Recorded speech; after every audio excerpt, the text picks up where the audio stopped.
Chapter 821. Victory. Delayed defeat. For the first time in his life, Northern doubted whether he had heard the system correctly. Did it just say, "I slain? Slain? Slain what?" That couldn't be right. And it certainly couldn't be good. What he had come here to do was act as bait, not outright kill the monster. Had he overestimated it? It looked quite strong. I just wanted to make it mad. In his attempt to do so, he had conjured quite the recipe and somehow landed a one-hit kill. It was jaw-dropping, and also appalling. He particularly did not like it. How was he supposed to witness Paragon Rizel's strength if the evil boneless sea had simply died like that? Too easily. Just like that. It was frustrating. Really frustrating. I had great expectations for that bastard. At this rate, Northern didn't know whether to blame the monsters for being defaulted or himself for being the defaulted one. Whichever way, he needed an explanation for this. All around him, the raging waves had begun to settle, collapsing back into the river with an eerie finality, causing another tremendous tsunami to roll forward across the water's surface. But this one was weaker. From the sheer disparity between the two tsunamis, it was clear how devastating that thing called essence manifestation had been. Northern clenched his fists, anger bubbling up again. He had really wanted to see Rizel use it. Sighing, he dove into the torrent's depths, seizing the sinking corpse of the monstrous abomination by one of its hand limbs. More fin than limb. The creature's immense weight almost dragged him back down. But then, several clones materialized. They latched onto the body, pushing it upward, fighting against the thrashing waves despite their crushing force. Moments later, Northern burst from the raging river, shooting into the air. His clones rising alongside him, carrying the evil abomination's lifeless form. Rizel was there, still, suspended in midair, his expression unreadable.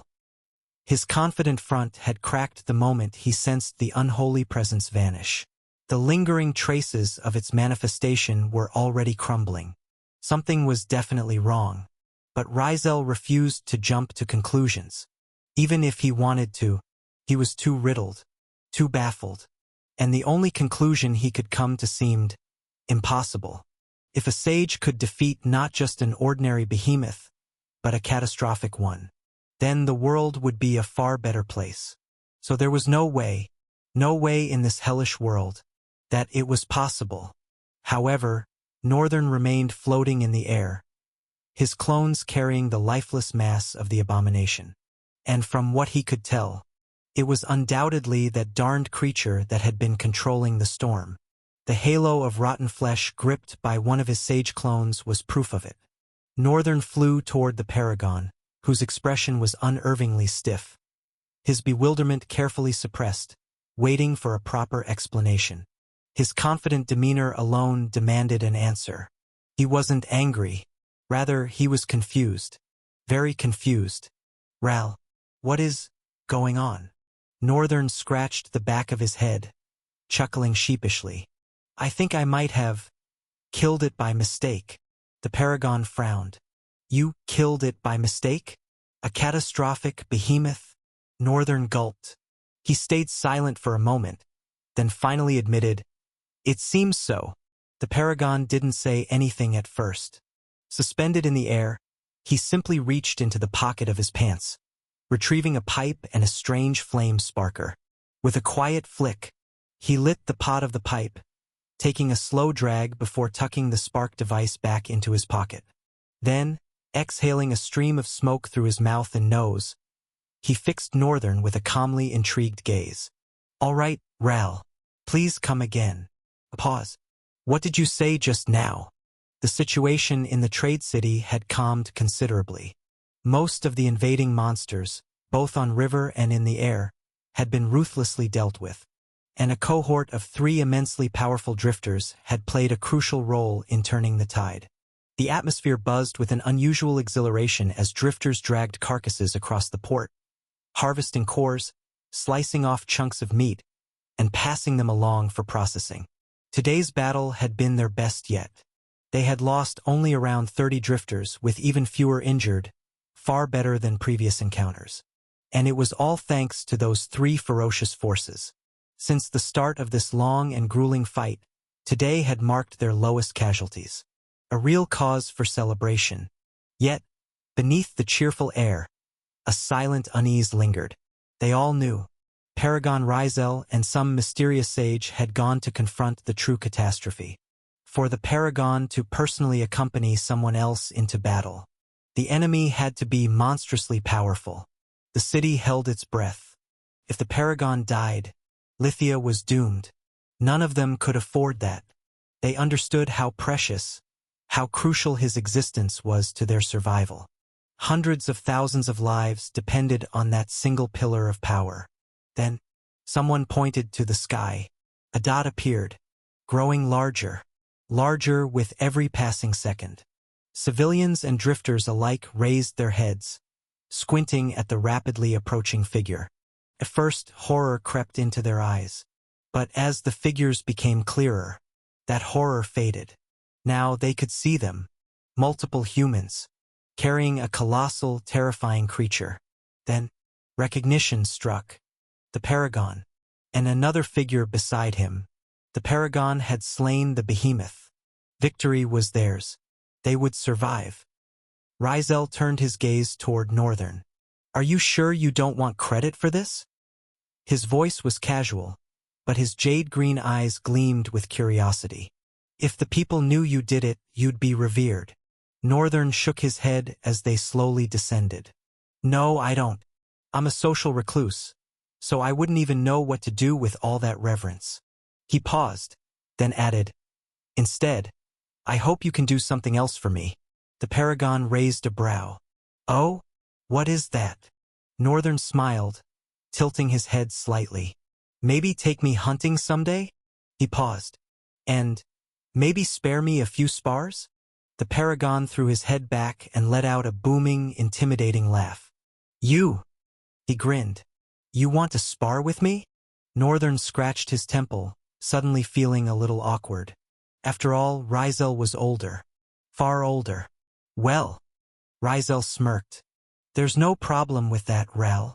He exhaled through his nose, then nodded. "I'll grant you both your wishes." Then his grin stretched wider. "In fact," a glint flashed in his eyes, "I should take you on as a mentee." Chapter 822, Colors of Victory. The sound of victory rippled through the city, dancing with vibrant colors that shimmered against Lithia's dark sky. For the first time in months, since the dawn of their destruction, there was something worth celebrating. None of them had imagined they would survive battling both an apex destroyer and a catastrophic behemoth in a single day. And yet, against all odds, they had. Even more astonishing was the death toll. Less than 100. Not a single civilian had perished. Despite the lingering echoes of devastation, the city pulsed with pure joy. Northern had been assigned a room once everything had settled. As someone who had fought and defeated a behemoth alongside a Paragon, respect naturally followed. People, drifters, looked at him with eyes of envy. Their gazes glittered with awe, the same way they looked at the Paragon. Northern felt submerged beneath their admiration, an undercurrent he couldn't quite ignore. It was a bit irritating to be under such scrutiny, but Paragon Rizel was an insistently persistent man. He had paraded Northern beside him, boasting about his ability to create multiple versions of himself, each one as powerful as the original. Northern never expected the Paragon to be such a big mouther. Compared to him, even Aster seemed like a novice. But now all of that was behind him. He stood by the window of the makeshift bedroom he had been given, watching over the city. For once, the people didn't look sullen. They acted as if Lithia wouldn't face an even greater catastrophe tomorrow, or perhaps even in the next minute. But Northern knew better.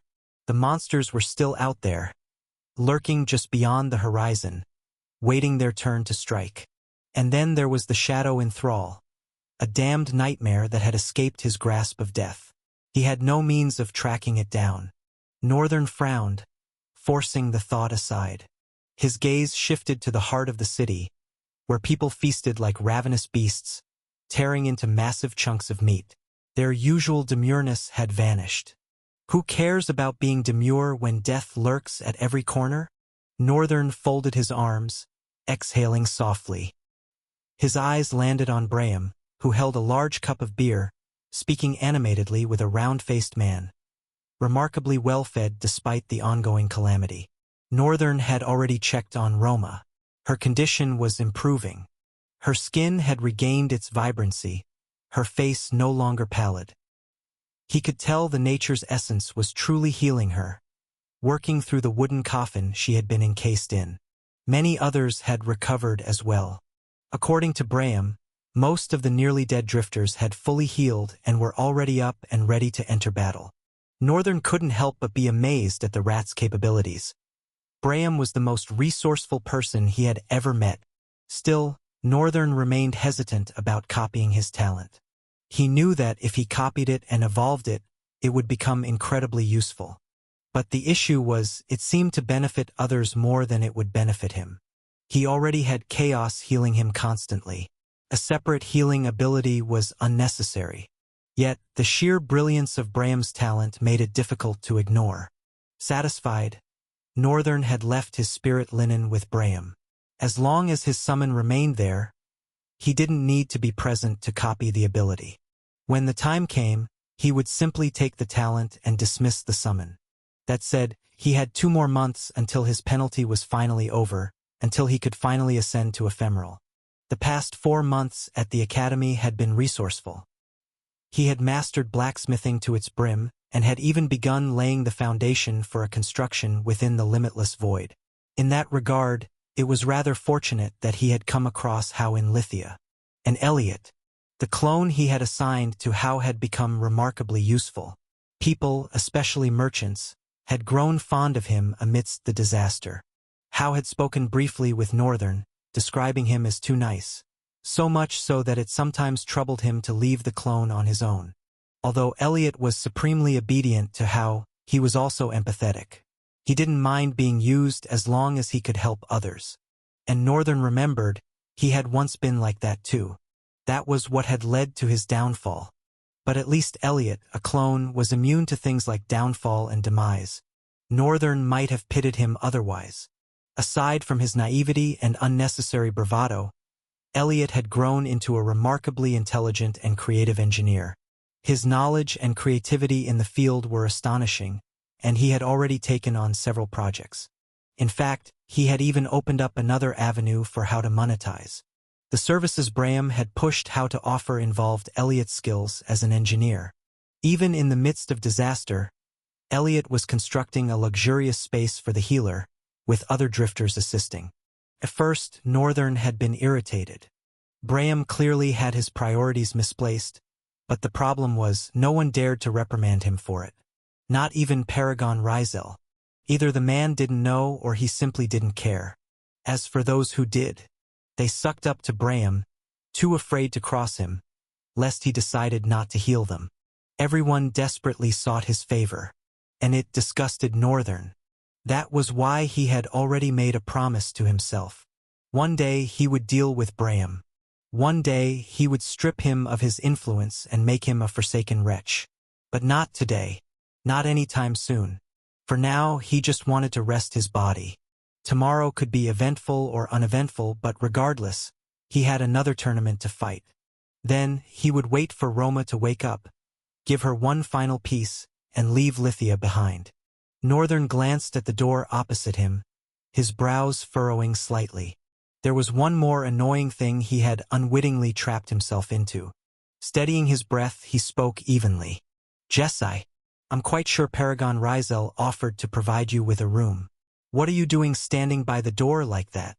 The spearwoman stood stoically before shifting ever so slightly, her sleep-deprived eyes finally meeting his.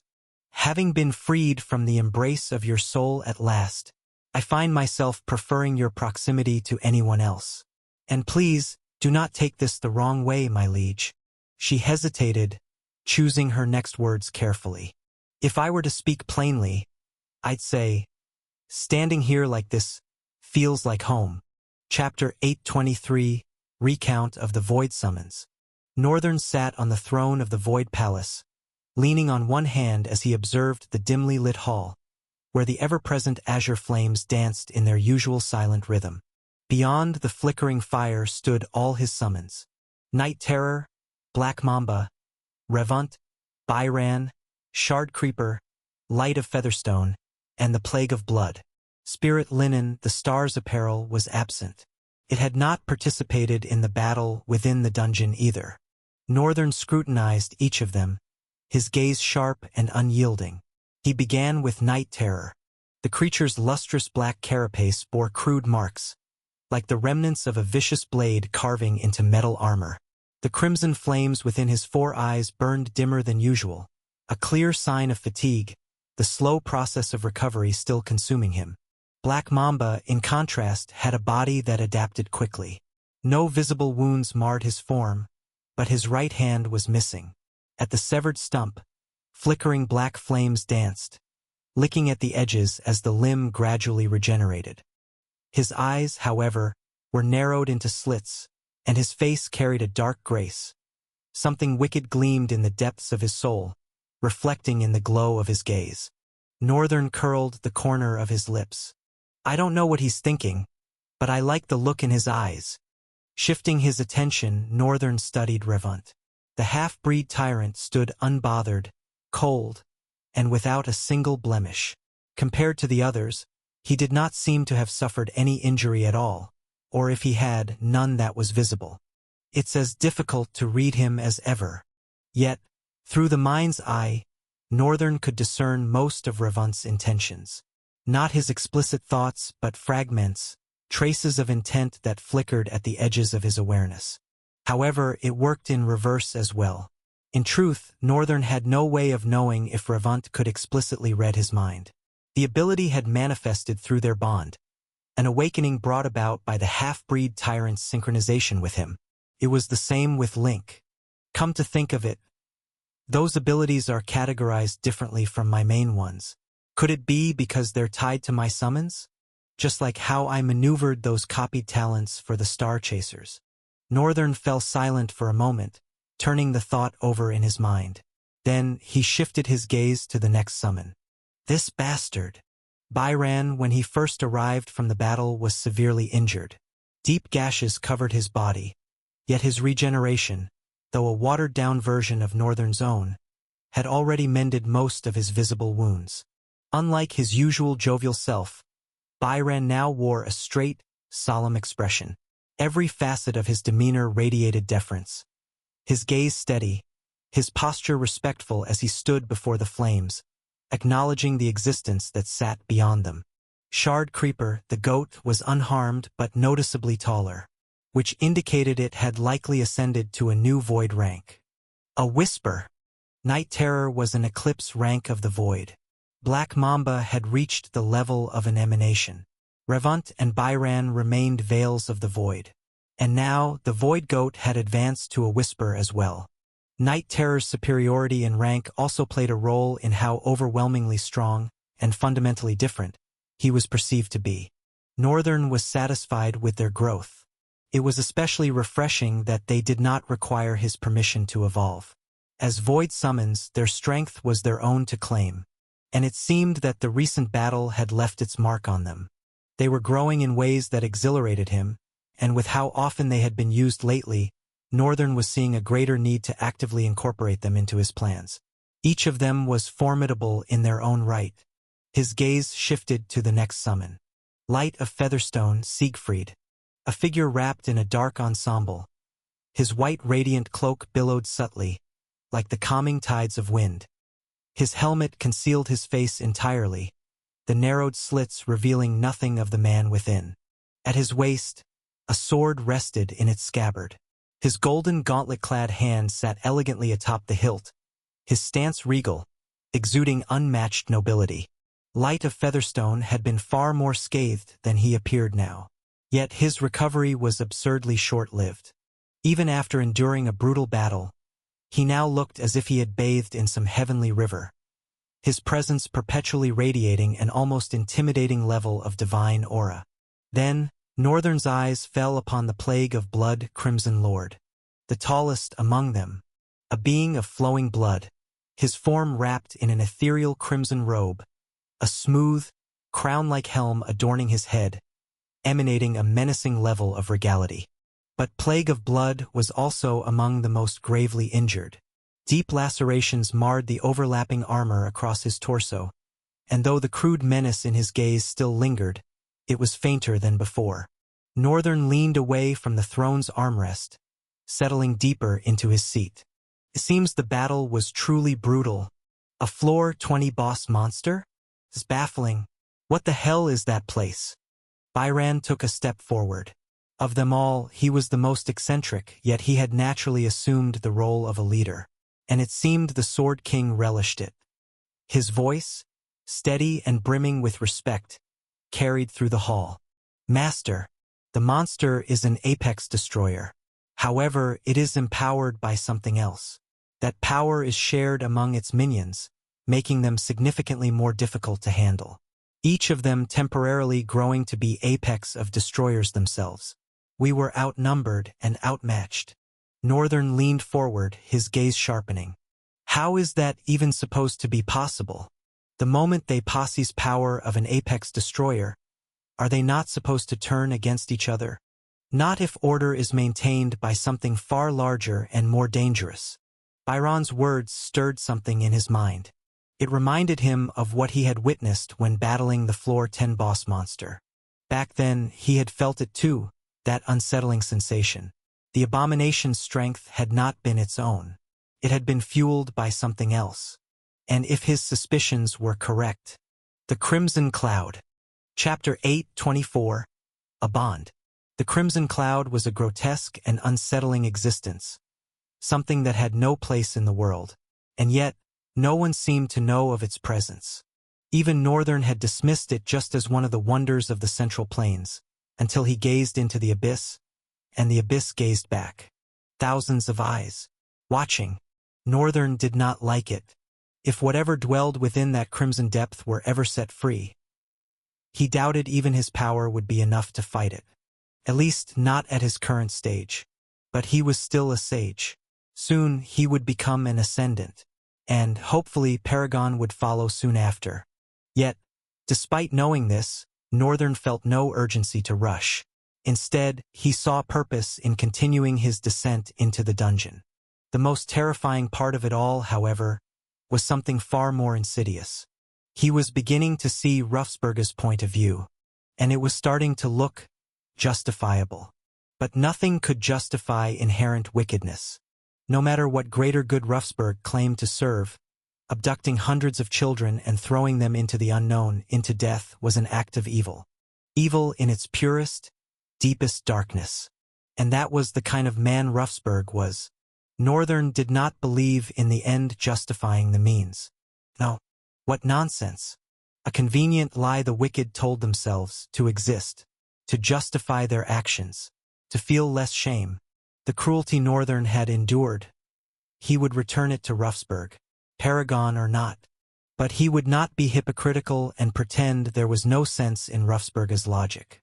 Which was why he would have one hell of a conversation with the man. A conversation indeed. A conversation with his fists. Northern curled the corner of his lips and scoffed. Then, he turned his gaze to his summons and spoke. You've all done well. It gladdens my heart. Rest now. Next time, we're all going in together. The varying lights in their eyes burned with the same emotion. Joy. Their lord had spoken. The mere thought of fighting alongside him filled them with exhilaration. Northern sighed, studying each of them. Now, Mr. Fluffy and Corpse Eater. The two had been the most ferocious in the battle. As a result, Mr. Fluffy had suffered a grievous injury and was now recuperating within Glacier Mountain. And Corpse Eater had withdrawn somewhere within Red Mountain. Northern waved a hand, dismissing them all. Then, rising from his seat, he vanished. His figure materialized within the mountain plain as naturally as the flowing wind. A crevice yawned before him, radiating pure darkness from the outside. Northern stepped forward, bending slightly as he entered. The moment he crossed the threshold, the darkness of the cave ignited with a bloody glow, the red radiance of thousands of Rethium crystals he had processed in his short time at the academy. The air felt heavy, saturated with raw energy. Then movement. A creature crawled along the cavern floor before coming to a halt at Northern's feet. It was in an unsightly state. One of its legs was completely gone. The remaining leg was barely intact, but mangled beyond recognition. A massive chunk of its side had been devoured, exposing raw dark flesh and fractured bones. Yet, black flames flickered at the edges of the wounds, burning sluggishly. Its recovery was taking an excruciatingly long time. Seeing Corpse Eater in this condition made Northern fully grasp the true level of the monster they had fought. The Drifters of Lithia had just defeated an apex destroyer. Some had died, but in the end they had succeeded, and relatively easily at that. But his summons were stronger than all of them. Northern tried to picture his summons fighting the apex destroyer of the river, and he could easily see them killing it. But then he imagined humans facing hundreds of monsters, each one as powerful as that apex destroyer. Northern shook his head. They'd be eviscerated in seconds. He lowered himself, resting a knee against the ground, and placed a hand on the creature's head. At this moment, Braham's ability would have been invaluable. But that was the thing. They were not human. And beyond that, their bodies were structured less like creatures of flesh and more like extensions of the void itself. Northern patted the monster's head and murmured softly, "I wish you a safe recovery, buddy." He cast one last look around the chamber, then rose, stepping out. In the next instant, he vanished.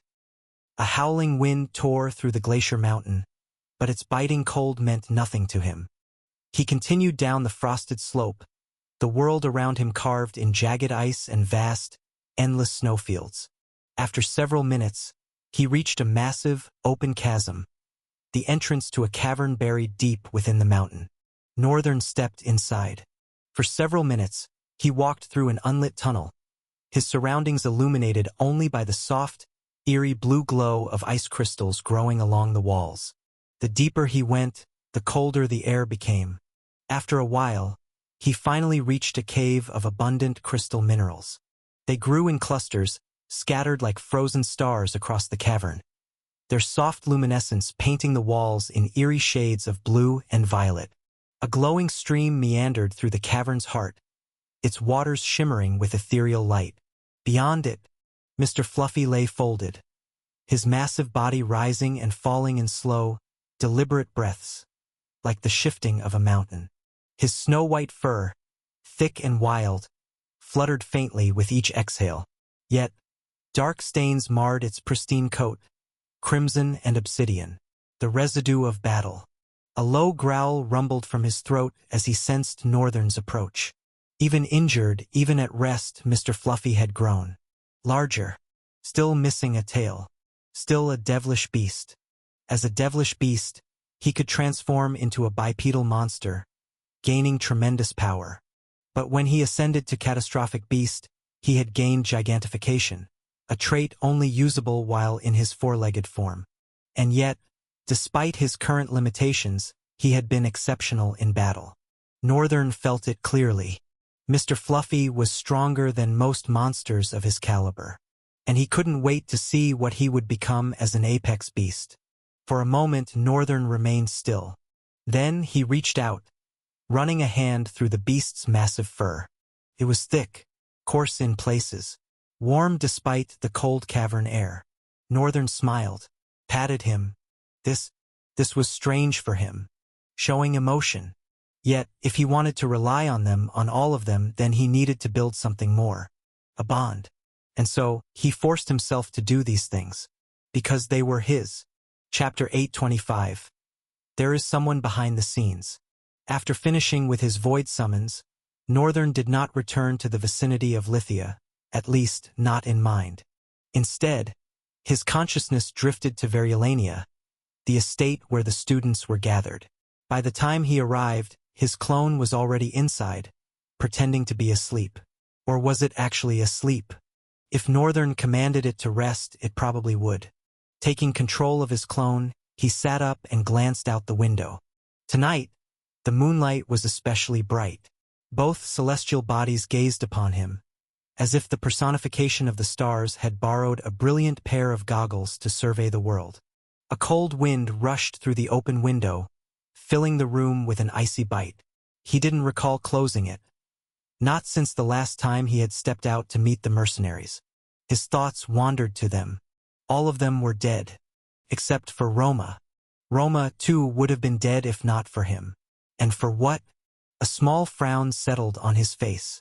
He wasn't the type to dwell on others once they were gone. But it seemed the infection that plagued Roma had somehow spread to him as well. With a silent step, Northern leaped through the window, vanishing into the night. His figure blurred across the sky, a streak of motion, before he landed lightly in a familiar place. The shop was just closing down. A tall, slim man, his formal attire slightly disheveled, sleeves rolled up, was locking the double doors. He turned, and upon seeing the figure before him, staggered back. The young man standing in front of him wore a white mask, its foxy-shaped eyes gleaming in the dim light. "I'm glad you remember." Northern's voice was cold, detached, perhaps with a hint of demented glee. The man trembled slightly, forcing a pleased smile. "Oh, young drifter, you have returned. I did not expect you back so soon." His grin widened, but it was strained. He was working hard to sell it. "Returned?" Northern tilted his head slightly. "No, I haven't returned yet." He stepped forward, his blue eyes gleaming wickedly beneath the mask. "But I did reach Lithia, with the soul essence stimulants you gave me." Northern leaned in closer, his voice lowering. "Isn't that surprising?" The man's eyes widened, just for a moment, before he quickly schooled his expression. He grinned again, but anxiety was already pulling at the corners of his features, twisting them unnaturally. "As surprising? No, not at all," he stammered. "I had so much hope in you, young drifter. I needed you." Northern's hand shot forward, seizing the man's throat. His grip tightened. Slowly, he lifted him off the ground. The man gasped, clawing at Northern's wrist, his legs shaking as his face drained of color. Northern's voice was different now, colder, sharper, dangerous. "Do you think I'm playing games with you?" he murmured. "What were you thinking? You sent me to a place where death was certain. Even if I entered, you knew I wouldn't be able to leave." The man's fingers dug into Northern's arm, but it was useless. His vision blurred, black edges creeping in as his throat constricted. Then suddenly Northern released him. The man collapsed in a heap, gasping, coughing violently at his feet. Northern watched him with quiet disdain. "I'm listening," he said darkly. "Weave me a tale of absurdity, the best you can find." The man, still panting, looked up at him. His breath came in ragged bursts, his lungs trying to catch up with his fear. After a few moments, he managed to steady himself. "I swear, sir, it is not a tale," he rasped. "Nor is it absurd." Northern remained still, impassive. The shopkeeper swallowed hard, feeling his face on the verge of breaking apart. "The stimulants, they were very important," he said. "I told you, I'm a broker. Someone offered me a certain prize to ensure they reached Lithia." His voice steadied slightly as he continued. "The man came with the goods. He told me what was inside them. He explained their importance, and he enlightened me about the blockade." He exhaled shakily. "And he insisted," the shopkeeper added, voice lowering, "that I make sure everyone joined the caravan, especially those who were too curious about the blockade." Northern shifted slightly. The cold light in his eyes gleamed brighter, and the air around the shopkeeper thickened with an unnatural chill. It wasn't the winter night's wind. This coldness felt like it could tear him apart. Within his mind, Northern's thoughts bubbled, his pupils subtly dilating. Someone knew he would approach. Someone had anticipated his movements but had chosen not to give the shopkeeper all the details. His gaze darkened as he focused on the trembling man before him. "And how many people came to you, curious about the blockade?" The shopkeeper hesitated, glancing at Northern very briefly before averting his gaze. It wasn't his words that answered Northern. It was his silence. Me only. The shopkeeper shuddered. I found it strange when you came inquiring, but at the same time, I was compelled to do as he said, to report to him. Northern materialized the illusioned Hefter. Without hesitation, he drove the blade into the shopkeeper's hand, the steel sliding effortlessly through his muscles. A muffled, guttural groan escaped the man's lips as he writhed beneath him. Pain shot through every fiber of his being, but Northern's voice cut through it with eerie calm. So, who is this person? He knew the weight of this question. That was why he accompanied it with suffering, so the man would understand. Killing him would be too easy, and from the way the shopkeeper's body convulsed, the message had been received. His entire arm trembled as agony surged through him. He gritted his teeth, suppressing another cry, and forced his lips to move. The man, he called himself. The words stalled. The shopkeeper's expression twisted. His focus lost, as though he was reaching into an lightless plane of thought to grasp something that had never been there. For a brief moment, the name had been at the edge of his memory. But now, as he tried to say it, it was gone. Northern's eyes narrowed. He called himself what? The man swallowed thickly, sweat beading on his forehead. He called himself. His voice faded. Again, nothing. Northern watched him closely. Not just his face, but his soul. And that was why he knew this wasn't an act. The man genuinely could not remember. What did his face look like? The shopkeeper frowned slightly, his gaze lowering as he struggled to recall. But it was the same. No worse. Not only could he not remember, it felt as though he had never known at all. Chapter 8:26. A single wish. Northern was silent for a few moments. The weight of his stillness pressed down on the air like an imminent annihilation. Seeing it, the shopkeeper nearly broke out of his skin. He scrambled forward, groveling at Northern's feet. I swear, I'm not lying. I'm not trying to trick you, he cried. It was right there. I had it on my tongue. I swear it just left. His usual assured tone had crumbled into shameless desperation. Northern cast an indifferent glance at him, then sighed, stepping back and pulling his foot away from the man's grasp. Straightening, he looked down at him again and asked, I presume your claim of having reached the northern continent was a fluke, something to enthrall me. The shopkeeper's head jerked up. What? No. Not at all, Sir Drifter. I swear it wasn't. His words spilled out quickly, frantic. It was why that person knew to come and meet me. I am one of the very few information brokers with contacts all across the world. He risked another glance at Northern, then added, voice dripping with desperation, If you take me under your wing, I can serve you. Please just don't kill me. I will give you whatever information you need. Northern studied him. For the first time, there was a flicker of intrigue in his gaze. Beneath the mask he grinned. Oh, of course you will serve me. His voice was amused, yet chilling. That was, after all, the reward I was supposed to receive for delivering your caravan to Lithia and returning. Wasn't it? His gaze sharpened. So, yes, you will serve me, and you will tell me everything I need to know about the blockade. The information broker swallowed hard. Fear glimmered in his eyes as they met Northern's. Yes, sir. I will tell you everything I know. Northern nodded. Extending a single finger, he traced a slow, deliberate circle in the air. A rift tore open before them, slashing through the darkness with eerie brilliance.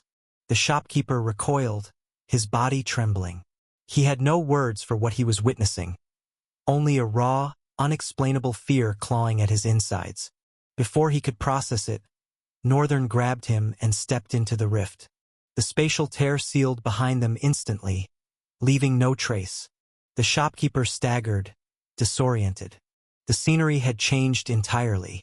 Darkness stretched in all directions, vast and suffocating like a shroud. Colossal pillars loomed around them, vanishing into a ceiling that was too far above, if a ceiling even existed at all.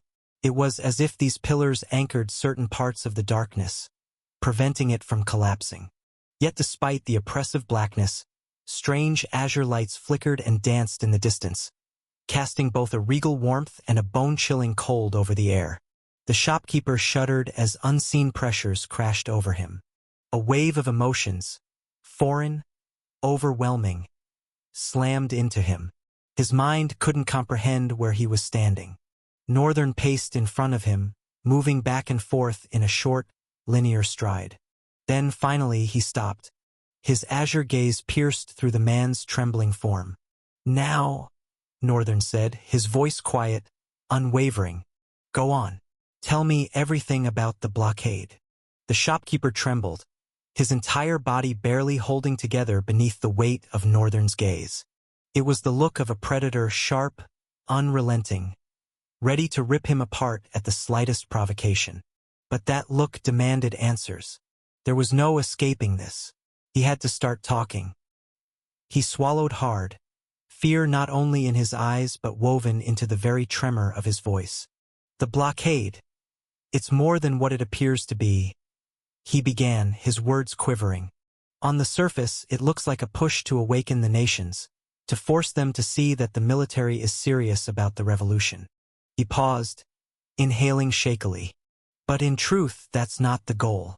In fact, the nations remaining oblivious and skeptical works to the military's advantage. That's what I was told." He hesitated. "The one leading this entire operation, I hear he's a rogue from the government. A paragon." Northern's eyes narrowed. "And?" The shopkeeper licked his dry lips. "I also heard that not only is he a paragon, but he has 6 ascendants following him. Each one of them commands a cohort of 4 sages." Northern's gaze sharpened. "What did you just say?" The shopkeeper flinched and stammered. "I said." "No. I heard what you said." Northern cut him off. "That was rhetorical." The shopkeeper swallowed hard, but Northern was already lost in thought. 4 sages? Under each ascendant? And 6 ascendants? That kind of force was overwhelming. Even he wasn't sure he could handle all of them, at least not without his summons. Maybe with my clones. Even then, it would be tough. For others, it would be impossible. But if this paragon, whom Northern had a very good idea of, was planning to push the ascendants into paragons and sages into ascendants, creating a chain of command, then the scale of destruction would be catastrophic. The Central Plains had no idea what was coming for it. That damn Dante. He really thought this through, didn't he? Northern exhaled slowly, steadying his thoughts. Then he glanced back at the shopkeeper. "Well, go on."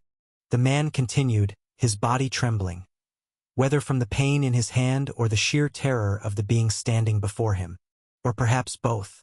"I hear he's using this time to grow his forces," the shopkeeper stammered. "I hear he's won the hearts of the military, and even those in the government who oppose him. They're powerless. Completely powerless." His voice quivered, nearly breaking. "That's why he's begun a purging. Right now, the government is a silent mess. The higher-ups are dying, and the only person who cares enough to stop him, the only one who would dare stand against the paragon, is trapped in Lithia." Northern's eyes widened in realization. Paragon Rizel. The paragon had been right all along. The blockade was designed to hold him back. But now Northern saw the full picture. Dante did perceive him as a threat, but not an undefeatable one. He was pinning the paragon down in Lithia to ensure no one could interfere while he purged the government. And what happens once he's done? The answer was chilling. He would unleash the full force of the monsters and crush Lithia. Even Paragon Rizel might not be able to save the city. Not against hundreds, perhaps thousands, of monsters lurking at the edge of the horizon, waiting for the final command. Northern exhaled slowly, running a hand down his face. Everything had scaled up in an instant. The weight of it, the sheer level of devastation, it was finally settling in. And yet, he owed the very paragon orchestrating this destruction a single wish. His face drained of color. Damn! Chapter 827, Social Recluse. Byran. Yes, my master. The gaunt, white-haired man materialized as if he had been waiting his entire existence for Northern's call. As if every crawling, flying second of his life had been spent in endless anticipation. He was even smiling. Shaking off Byron's smug grin from his thoughts, Northern glanced at the shopkeeper before turning back to Byron. This man has promised me his loyalty, but of course I can't trust him.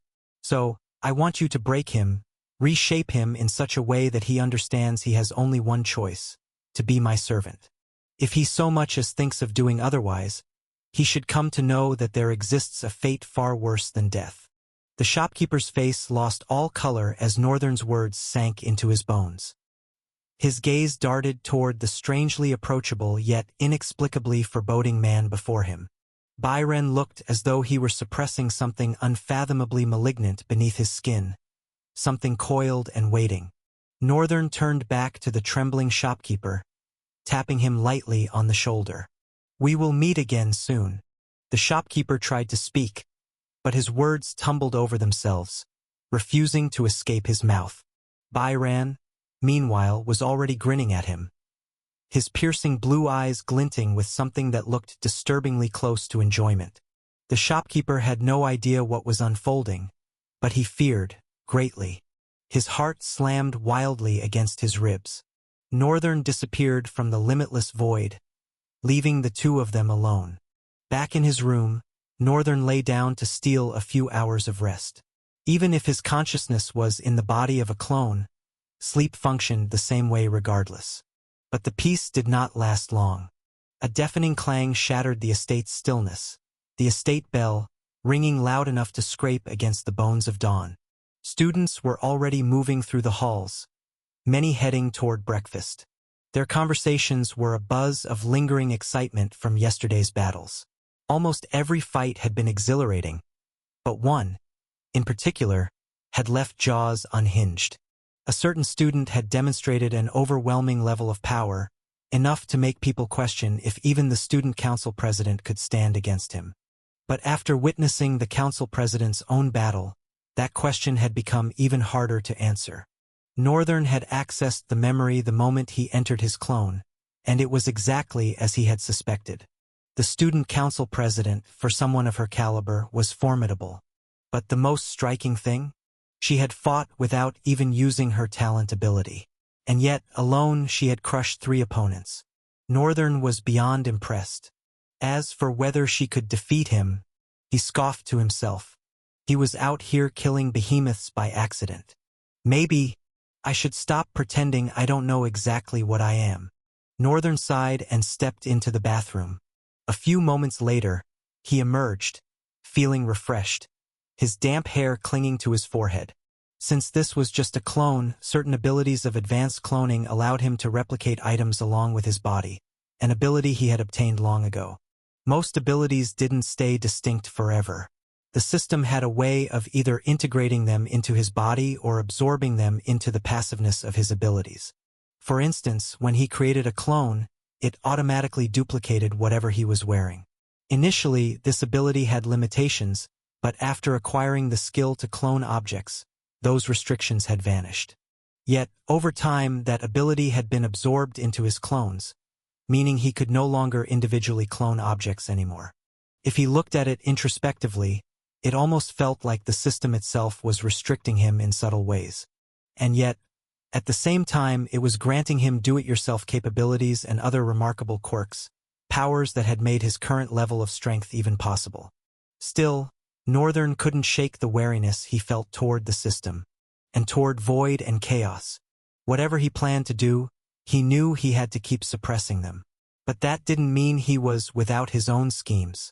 He just couldn't let those entities peek into them. His uniform materialized seamlessly onto his body. After ruffling his hair a bit more to dry it, Northern stepped out of his room, entering the hallway and making his way toward the dining hall. This is strange. He glanced around. He had never realized that this many non-combative students lived in this hall, or that so many of them had actually participated in the contest. Normally, students were free to wear whatever they wanted, and it was mostly the combative students who stuck to their uniforms. But today, The non-combative students were wearing their academy uniforms with a sense of pride. It was unexpected. Northern stood in front of the server, holding his empty tray. The woman behind the counter suddenly smiled at him. "There's a special meal for you today. Please set your tray down, student." Northern tilted his head slightly, his eyes questioning, but he obeyed, placing the tray down. The woman reached under the counter and pulled out an already prepared and packaged meal. Each side dish had been delicately arranged around the main dish, a mound of mashed rice. Then she placed another tray on top of it, filled with expertly sterilized steaks, glistening under the light. At the slightest movement, seasoned sauce and oil dripped enticingly from the meat. She smiled at him once again. "I'm a cooking instructor from the non-combative school," she said, her voice filled with quiet pride. "You made us proud, boy. From now on, I'll personally prepare and serve your meals for the rest of this contest." Her eyes shone with something fierce: hope, admiration, expectation. "This might seem like a lot to ask, but please, win this contest for us." Northern froze for a moment. It felt odd. Slightly good, but odd. The preferential treatment was nice, it was a comfortable luxury. But the hope in her eyes, he didn't like being looked at like that, like he was some kind of hero. Yet lately, it seemed that what he didn't like was exactly what was happening to him. "They're misunderstanding me. I am not a good person." Still, he bowed slightly, forcing a small smile. He hesitated for just a moment before finally muttering, "Thank you." Then he turned and walked away, quickly, his face suddenly feeling hot. "Damn it! Damn it! Damn it! I really need to socialize more." Chapter 8:28. Disastrous. Northern settled at his table, carefully unpacking both food trays. Yet, no matter how much he tried to ignore them, the stares remained, dagger-sharp, unwavering. The weight of those gazes pressed against him, suffocating. It was as if the ground beneath his feet had pulled away, leaving him suspended in the air, exposed. Even the floor itself felt like it was watching him. And then, before he could fully grasp the situation, students in black uniforms began surrounding him.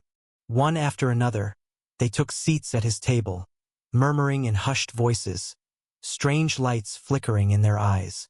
Northern sighed and dipped his head slightly. "What the hell is going on? Is this some twisted consequence of my damn performance?" A strong urge to sink into the ground shot through him. Maybe he should just use Shadow Step and vanish, retreat to the comfort of his room where he could eat in peace. But would that just make things worse? Should I just do it? The idea was tempting. He really wanted to do it. But at the same time, he couldn't keep running away forever. Could he? If he wanted to grow, if he had to grow, then he needed to learn how to hold a normal conversation without either making it awkward or immediately wanting to escape. Maybe this was a necessary step. Swallowing hard, Northern forced himself to focus on the meal before him. With slow, deliberate movements, he unwrapped the gleaming silver utensils and took the spoon into his hand. He scooped up a spoonful of rice, dipped it into the soup sauce, and brought it to his mouth, his hand trembling slightly. Only now did he realize just how much he despised attention. He had never received this much of it before. The reverence, the admiration, the silent expectation gleaming in their eyes. It all felt wrong, like it wasn't meant for him, like he was sitting in someone else's seat. Imposter syndrome? Is that what this is called? Or was it something else? Fraudulent perception? Delusions of grandeur? Wait. No, that's the opposite. What the hell was it again? His thoughts spiraled, unraveling into a chaotic mess, his mind threatening to split under the pressure of too many people watching him. He was thinking too much, doing too much. Damn it, just focus on the food before you start thinking the food is staring at you too. Finally managing to push past the oppressive storm of thoughts crashing through his mind, Northern found a sliver of peace. Still, a question lingered at the back of his mind. Where is that chatterbox and his Starchaser friends? He assumed their presence wouldn't change much, but even a subtle distraction would have helped. Then again, it almost felt like they were intentionally absent, as if they had predicted this exact situation. After all, they spent more time among the students than his clone did. His clone hardly interacted. It mostly just stayed indoors. Northern exhaled sharply and continued eating. But his moment of peace was painfully short-lived. A familiar figure approached, moving through the dining hall with a deliberate stride. Dark skin, violet eyes, an undeniable air of confidence. Northern frowned. What is he doing here? Kalen reached the table, his gaze flicking to the non-combative student beside Northern. The light in his eyes kind yet unsettlingly sharp. Please, can you make way for me? I'd like to talk to my friend here. Kalen was wearing a standard white tracksuit with black straps, recognized immediately as a training kit from the combative school. But he didn't need the outfit to be recognized. His presence alone was enough.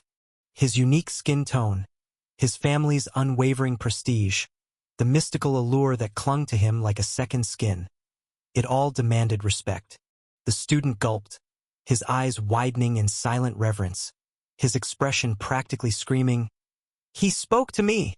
Kalen smiled. So, what do you say? The student nodded frantically, fumbling to gather his food before clumsily vacating the seat. Kalen took the spot with casual ease, leaning one elbow on the table, resting his cheek against his hand. And then he stared. Northern tried to ignore it, focused on his meal. But soon he felt like he wasn't eating the food anymore, like the food was eating him. He gritted his teeth, dropped the spoon, grabbed a bottle of water, and drank until it was half empty. Then, with deliberate patience, he turned to face Kalen and asked evenly, "How can I help you?" Kalen's smile widened, becoming almost pleasant. "I like you." Northern blinked. Then he leaned back slightly, frowning. I see."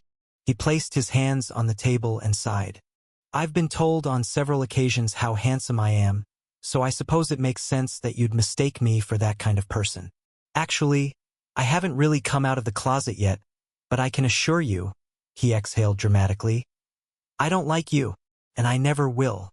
In fact, if we're being pragmatic, I think I'd have a higher tendency to like your sister rather than you. But then again, she's quite lacking in some important areas." Silence. Northern immediately froze. Damn. I knew it. I shouldn't have opened my mouth.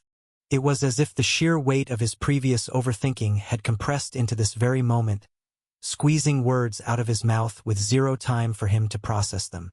There had to be a term for this. Condition. Some kind of medical phenomenon? Mental? The chaos flames guards my mind. I can't be mentally assaulted. So then what the hell is this? Meanwhile, Kalen was staring at him. His eyes were wide. His small, amused smile had frozen. A moment later, a pearl of laughter burst from Kalen's mouth. Light, amused, genuinely entertained. He leaned back so suddenly that he nearly toppled from his seat, his body shaking from the force of his laughter. Northern, however, was not finding any of this amusing. His expression remained flat, his mind chaotic. Not only had he said way too much, but that last statement, what the hell was that about? And, wait, why the hell had he lied about people calling him handsome? No one had ever said that. Not once. What exactly is wrong with me this morning? Frustration bubbled under his skin, and a singular, unfiltered thought rang through his mind. People. People. I really hate people. They mess me the hell up. Chapter 829, Chalice and Breeches. Northern sat composed, carefully bringing a spoonful of rice to his mouth as the Kejar scion let loose an annoyingly pleasant laugh. Finally, the young man's pearly laughter slowed, tapering off into short, breathy giggles. He lowered his head onto the table for a moment, trying to catch his breath. Oh, really? You're quite funny. That was so unexpected in many ways." He chuckled a bit more before continuing. "And what was that? Not that kind of person. You haven't really come out of the closet yet? Your phrasing is difficult to piece together." His chuckling receded into an amused sigh. "And I wasn't even talking about liking you in that way. Oh, dear stars, you have it all completely wrong. I don't roll that way. In fact, I have a childish crush I've refused to get over, even 10 years later. Quite unbelievable for someone of my caliber, right? Northern spared him a glance, idly chewing his food, then looked away. Not quite. Kalen sat upright, exuding a casual coolness. He looked smashable in more places than just his face. Despite his odd skin tone, Northern had to admit he was flawlessly handsome. His smile was particularly dangerous, making girls trip, literally, right onto their faces, falling headfirst into a well of infatuation. But beneath that resplendent visage, Northern saw something else. A child. One that clung to childhood promises, memories, and longing. What a strange guy. If he were the one blessed with such unfairly perfect features, he'd be pulling girls by the dozens. Well, granted, most of them would be below his age range, and he had a million other things to do besides wasting time on emotions. What things? Like defeating Ruffsburg, for example. Northern nodded to himself. Right? I do have a million things to do. Kalen, meanwhile, leaned in closer, tilting his head with a teasing glint in his eyes. So, you happen to say you're more likely to like my sister, but since she's built like a rod, rather featureless, you find no interest in her. He tapped his chin thoughtfully. That would mean you're a man who fancies overflowing chalices and massive britches. Northern almost choked on his food. He coughed violently, reaching for his cup and downing the rest of his water in one desperate gulp. If not for the fact that he had read daily newsletters religiously as a child, those words wouldn't have registered so vividly in his mind, with such sharp imagery and precision. Now he felt a little embarrassed, but he suppressed the feeling and fixed Kalen with a serious gaze before things spiraled out of hand. Aren't scions of nobility such as yourself usually neatly taught? Kalen looked at him for a second before throwing his head back with a short laugh. Bah! Scions of nobility neatly taught? I'm afraid I must disappoint you. Scions of nobility have so much privilege that they tend to turn out rather promiscuous. Sometimes, too promiscuous. Northern tilted his head slightly. That actually made a lot of sense. He had always assumed nobles were relentlessly trained, given access to every resource imaginable, preparing them for the sheer difficulty of surviving rifts. But he had failed to consider the sheer pomp of those who lived in the lap of luxury. The ones who took all their privileges for granted, indulging in stupidity simply because they could. Easy. It's just human nature. Why am I acting like they're out here killing each other? No matter how promiscuous they were, it was none of his concern. Still, it was a bit irritating. Even in my past life, I only experienced such a thing on my wedding night. And even then, it was short-lived. He paused, frowning. Although my wife at the time did claim I put it in the wrong place, remembering how treacherous that said wife had turned out to be, Northern suddenly doubted her words entirely. He shook his head, pushing away the desperate urge to piece together the fragmented, vague memory. Some things were better left forgotten. Meanwhile, Kalen leaned in again, eyes gleaming with the zeal of a deranged prophet. Rian, my good and tragically misguided friend, you are wasting your youth in the worst way imaginable. Northern barely glanced up from his meal. I don't recall asking for a sermon. Kalen ignored him already mid-ramble. You claim you're not interested in my sister because, in your words, she's built like a rod, featureless, an empty scroll yet to be penned upon by the grand calligraphy of womanhood. Northern sighed. I never said it like that. Kalen waved his hand dismissively. The essence remains. Which leads me to my point. You, my dear Rian, require a woman of substance. Northern stopped chewing, now mildly wary. I real hope you won't elaborate on that. Kalen smirked. Oh, but I must. You see, a woman with an overflowing chalice is a woman who carries the generosity of the stars within her very form. The constellations, in their boundless wisdom, have sculpted such women with abundance. An excess of beauty, a divine curvature that defies mortal engineering. Do you not see? These are women imbued with divine physics, a gravitational force that demands reverence. Kalen gasped, scandalized.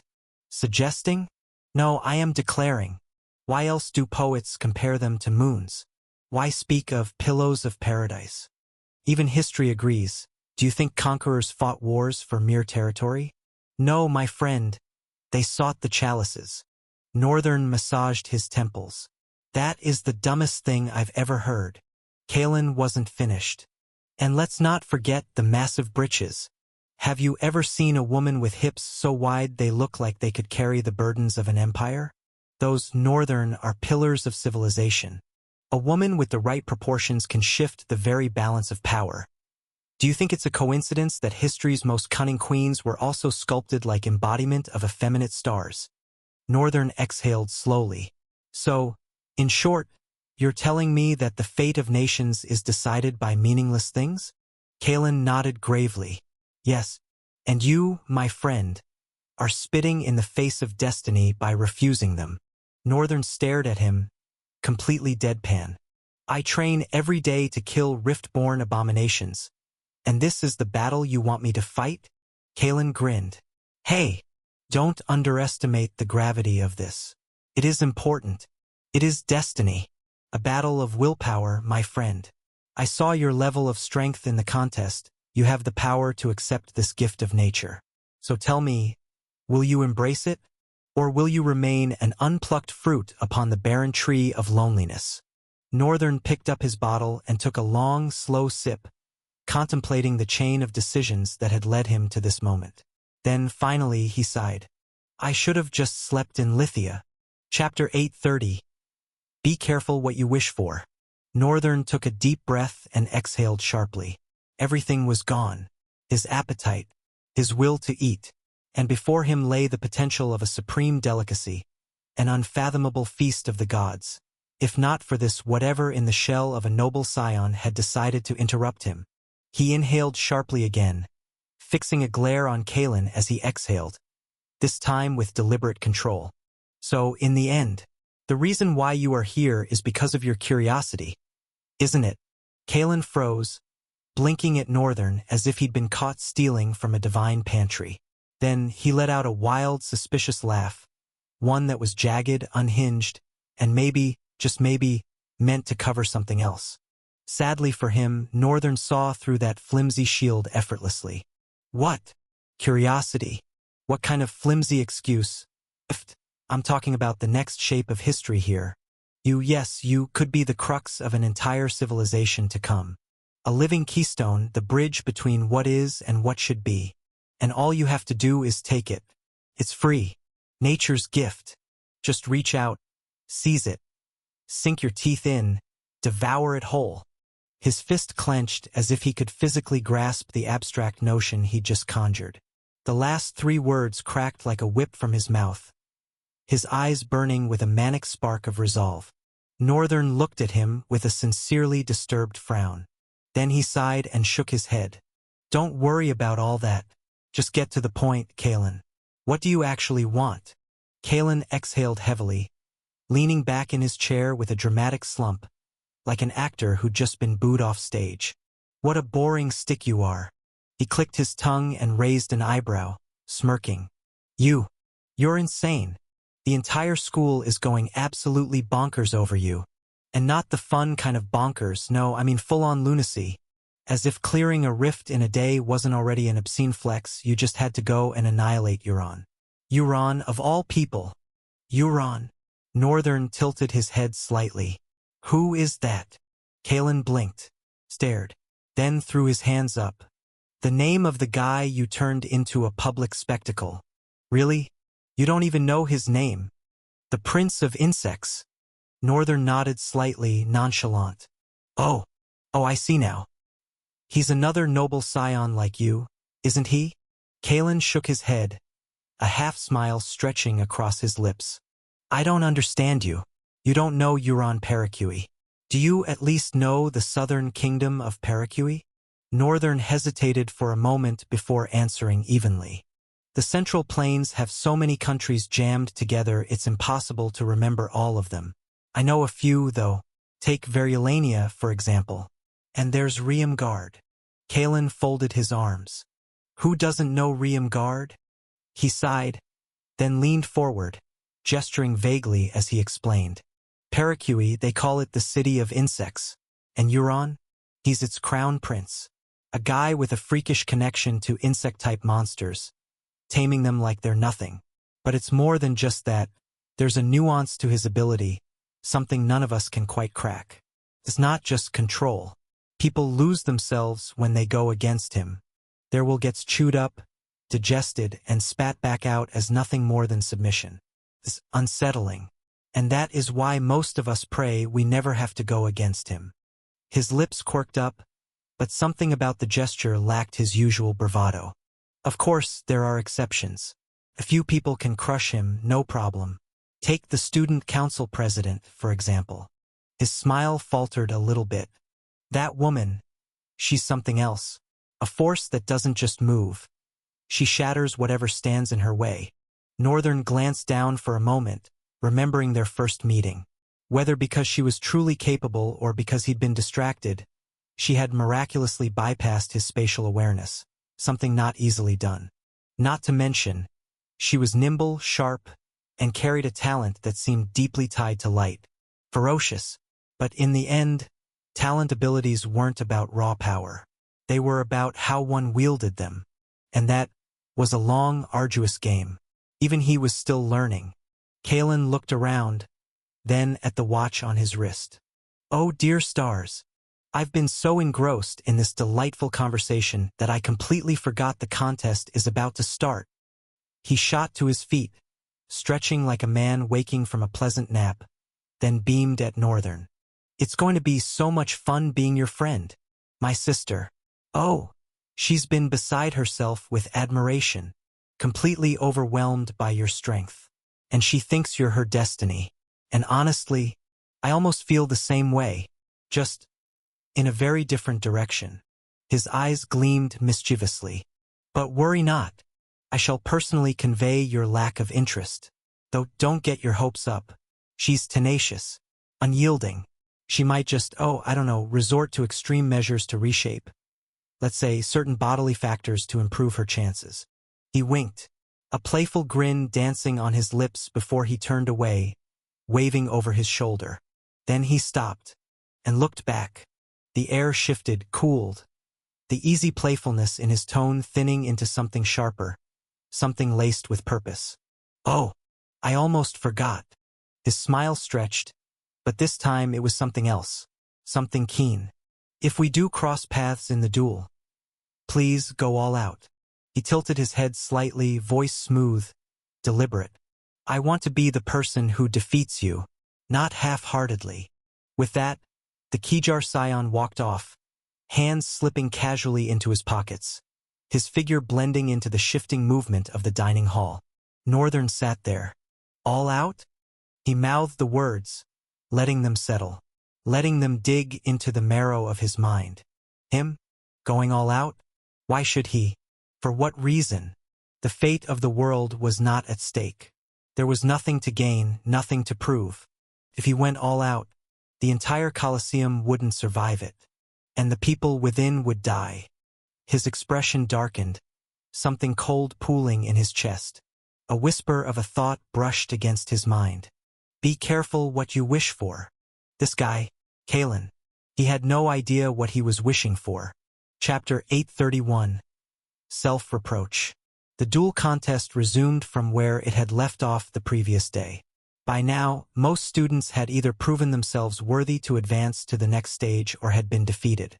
As a result, today's battles carried a more serious tone than before. The atmosphere was intense, with the sounds of steel clashing chaotically, as if threatening to unravel the invisible threads of the wind itself. Northern sat in silent observation, carefully absorbing the essence of each fighter's combat style. He could feel something shifting within him, a blessing of sorts, a swelling sensation of change, pressing against his very being. And at the heart of it all, there was nothing he wanted more than to step into the arena himself and test his sword. The sword. One thing that fascinated him was the sheer diversity of weapons wielded by the competitors. Each fighter had a unique preference. their combat style seamlessly tailored to complement their chosen armament. Northern had fought with Granger, he had wielded daggers and even an odachi, yet none of them felt as natural as the longsword, the very first weapon with which he had learned the art of combat. There was a sense of comfort, a synchronization between blade and body, that no other weapon had given him. However, as he watched the duels unfold, witnessing the sheer variety of styles and weaponry, a creeping thought began to form. Perhaps that comfort was, in fact, a limitation. His mind turned to the question of how best to unleash the full power of his strikes. And amidst all the combat styles he observed, one in particular began to pique his interest. Bare hands. Northern possessed a vast arsenal of talents, and with the system's ability to combine them, the only true constraint was the breadth of his imagination. In other words, he was not bound by limitations, which led him to wonder, how could he maximize this advantage? How could he engage in battle while strategically using only a fraction of his talents and abilities, ensuring efficiency without waste? At present, his core talents were Sun Legacy, One True Self, Full Impact, Phantom Strike, Oblivion's Mark, Soul Threads, Frostheart, Whispering Gale, Lightning Rod, Eclipsing Dread. These were the talents he currently possessed, both owned and copied. However, there were some he had manipulated, and he suspected that they might come with a backlash once he attempted to ascend to a new soul rank. Even so, he wasn't too concerned about that. He had more than enough usable talents at his disposal. What worried him was Aster's talent. If he lost it, he could always copy it again. But what he truly feared was facing another penalty. He couldn't afford to delay his Paragon breakthrough any longer than he already had. And there was one last owned talent he needed to upgrade before that. Fortunately, he had accumulated more than enough talent fragments to do so, while still having sufficient resources left to become an ascendant. Each of these talents was meant to provide him with the best possible advantage in any battle he found himself in. Watching the battles unfold, observing how each student wielded their talents with diverse creativity, Northern couldn't help but question his own approach. For someone of his age, had he been too constrained in his thinking? Now that he was truly watching, he looked back on his own battles, the sheer abundance of talents he had at his disposal, and felt something stir. That's a little frustrating. If Nexus, the one who had given him the system, were here watching him all this time, he would probably be very frustrated too. Northern had always believed he didn't need to exert his full power in every battle. He also held the belief that hardship was a necessary forge, tempering warriors into something greater. But now a question gnawed at him. With such values and beliefs, was he sure he wasn't forcing himself into hardships that didn't actually need to be there? Maybe he didn't have to suffer through hardship at all. Northern frowned slightly. That thought was uncomfortable. He did not want to grow complacent. Not with all the unknown dangers lurking beyond this world. Dangers these students couldn't even comprehend as they fought, believing the Milwa contest was their greatest battle. Well, in a way, I am their greatest battle. And I'm here. Northern let out a small grin, but then his thoughts shifted back to the main point. For a while, he pondered his desire for hardship and growth and felt, maybe I am overdoing it? Would it be so bad to crush his enemies in one swift motion? At the same time, he didn't want to feel like a fraud. But he had suffered. He had walked the razor's edge of death more times than he could count to reach this point. So was he not allowed to simply bask in the overwhelming strength he had earned? Then why, whenever he considered it, did he feel like an imposter? Why did he feel like he was being complacent? Was it fear? The fear that he might lose himself in his own power, become stagnant, and stop pushing forward? I can just keep copying talents and upgrading them. But deep down, Northern knew it wasn't just about that. There was no true limit to how powerful a person could become. He could continue copying talents and overwhelming his enemies, but what would happen if one day, an unimaginable adversity crushed him? If it was only then that he realized he had grown weak? Northern did not want to reach that point before understanding his own fragility. Strength and weakness were not absolutes. They were ever-changing, ever-shifting, and he needed to tread carefully. But maybe, just maybe, this carefulness was stopping him from living up to the expectations placed upon him, from being the true anomaly that he was. Even though he was already a menace to existence itself, even though he had accidentally slain a catastrophic behemoth, there was still something lacking. Northern sighed, arms folding across his chest as yet another duel reached its conclusion. He could feel it now, the need for change. To be more outspoken, more expressive in his abilities. Not in words, but in actions. Chapter 832. The Feverish Girl.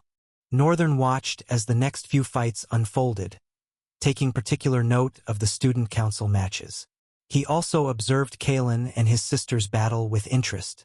Though neither of them were part of the student council, their popularity rivaled its members. Few students at the academy hailed from noble houses while also possessing formidable strength without being affiliated with the council. Northern had seen a handful of them, with Aster providing insight into their backgrounds. He had also carefully noted their abilities. While everyone displayed unique talents, he felt no regret in choosing Eclipsing Dread. More than anything, he wanted to evolve, to push the talent to its full potential. Arms folded, Northern let out a quiet sigh as the final match concluded. It was his turn to step onto the stage once again. He had 2 scheduled fights today, but he intended to participate in only one before returning to Lithia. Tomorrow is going to be hectic. After securing today's victory, he would advance to the quarterfinals, then the semifinals and finals, all of which were set to take place tomorrow. It would be a grueling day. Not for him, of course. The real hassle wasn't the competition itself, but having to linger around, waiting for his matches. Still, perhaps he should start paying a little more attention to the people he was up against. Maybe, just maybe, they'd manage to challenge him, even if only slightly. If I'm supposed to take off this imposter's armor, then most likely not. He wasn't one to boast. By nature, he considered himself a humble person. Or at least, he liked to believe he was. But maybe it was time to lean into what he had become, to stop feeling like he was lesser than his actual strength suggested. To finally live up to the power he wielded. With measured steps, Northern emerged onto the stage from the preparation chambers. This time, he would be facing not one, but 2 student council members. The third opponent was an unfamiliar noble, a name he didn't recognize but assumed had some level of strength. Northern stepped onto the stage, his gaze settling on the girl before him. She had jet-black hair that reached her shoulders, framing her forehead and stopping just above her brows. Adjusting her round glasses, she strode forward with measured steps before extending a hand. A shimmering cascade of silvery sparks flickered around her palm as something began to manifest. A Sanji gun. The 3 metal rods gleamed ominously under the scorching afternoon sun. With a flick of her wrist, she released them, and in an instant, the segments extended, fusing into a single staff. She swung the rod experimentally, the sheer force displacing the air at her feet in a violent gust. Then, leveling a calm and impassive gaze at Northern, she spoke. "My name is Ayuri Myo, from the Ayuri clan." She paused briefly. "I think it's only honorable to know the name of someone as Awe." Her words faltered. A frown creased her lips. "I mean, like you. Someone like you. What the hell is wrong with me?" Ayuri Myo rarely lost her composure. In fact, one of the reasons she made such an exceptional secretary was her ability to remain calm and calculating, even in the face of danger. Yet, right now, internally, she was anything but composed. Never before had she encountered someone this handsome, this perfectly built, this powerful, all at the same time. At first, it had been the display of strength that caught her attention. But now, looking at his face, an entirely different heat spread from her chest, curling downward until it pooled at the middle of her legs. "He's too handsome. It's unfair." Not just any kind of handsome, a transcendent kind. The type that made every other so-called handsome man look like a cruel joke played by fate. The student standing before her was, in every sense of the word, perfect. If she ever allowed herself to fall into someone's arms, she had always envisioned it would be someone like him, not the spoiled, immature scions of the student council. She had even considered Professor Ruffsberg at one point. For Ayuri Myo, personality had never been a priority. Strength was what mattered. She had no desire for mediocrity. From a young age, she had resolved to stand beside an undeniably powerful man, not due to any familial expectation, but because it was what she wanted. Her family, a minor clan in the grand scheme of things, would have settled for far less. But Ayuri Myo was a dreamer. She never accepted less than what she deemed worthy. And now, standing before her was exactly that. Northern regarded her with his usual impassive gaze, his icy blue eyes faintly glinting under the sun. After a brief pause, he smiled. "I am Rian," he said. "From no clan." Ayuri Myo felt fire crawl up her face. Why? Dark stars. Why is he smiling? Oh no! Her mind imploded in on itself, but outwardly, she remained the picture of rigid discipline. Aside from her rapidly reddening face. And, if one looked closely, her legs were slightly trembling. Northern tilted his head, studying her curiously. "She doesn't look well. Is she running a fever?" Something about her expression made it seem like she had forced herself to step onto the stage despite not feeling well. "I should probably end this quickly so she can go get treated." He nodded slightly and stepped forward. "Can we begin, then?" Ayuri Myo nodded stiffly, gripping her weapon tighter. She swung the rod in a fluid arc, the cadence of twirls turning the black staff into a blurred cyclone before she abruptly dropped into a low stance. Then, without warning, she shot forward, her movements sharp, precise, fast. The wind around her shifted as she tore across the ground toward him. Northern smiled faintly, nodding as he observed her. Profile. Name: Ayuri Myo. True name: Dark Strider. Attributes: Dark Wind. Soul rank: Nomad. Soul core saturation: high. Talent: Lightless Star. Talent class: S. Talent ability: Flurry Flow, Flameless Burn. Interesting ability. Looks like I could copy it when I become an Ascendant. That made two abilities he currently had his eyes on, ones he intended to copy the moment he reached Ascendant. Northern lifted his gaze as Ayuri Myo closed in, faster than ever. "I see. She's this quick because of the Flurry Flow ability." From what he had read of her talents, the first ability rendered her body weightless, while the second imbued her strikes with a burn effect, though it produced no visible flames. It seems she relies heavily on her combat prowess. Northern wasn't sure if he had seen her fight today, or perhaps he had, but failed to register it through the clone's memory before now. He would have liked the fight to last a little longer, just enough to analyze her technique. But she isn't well. She seemed like a kind person, and while that had no bearing on the match, he still found himself unwilling to drag it out longer than necessary. It would be best to end it quickly so she could head to the infirmary. Still, to be able to move like that while running a fever, she must be enduring a lot. Northern exhaled quietly. "It displeases me that I have to use Erasure, or should I say Oblivion's mark on her." That ability was meant as a last resort, something he reserved for monsters and opponents too resilient to break through with sheer might. But he had no reason to hesitate. Activating the ability, he moved. His figure blurred, and before Ayuri Myo's rod could even descend, he was already there, intercepting her. Ayuri Myo suddenly found herself face to face with the one person who had completely unraveled her composed interior. Her heart lurched.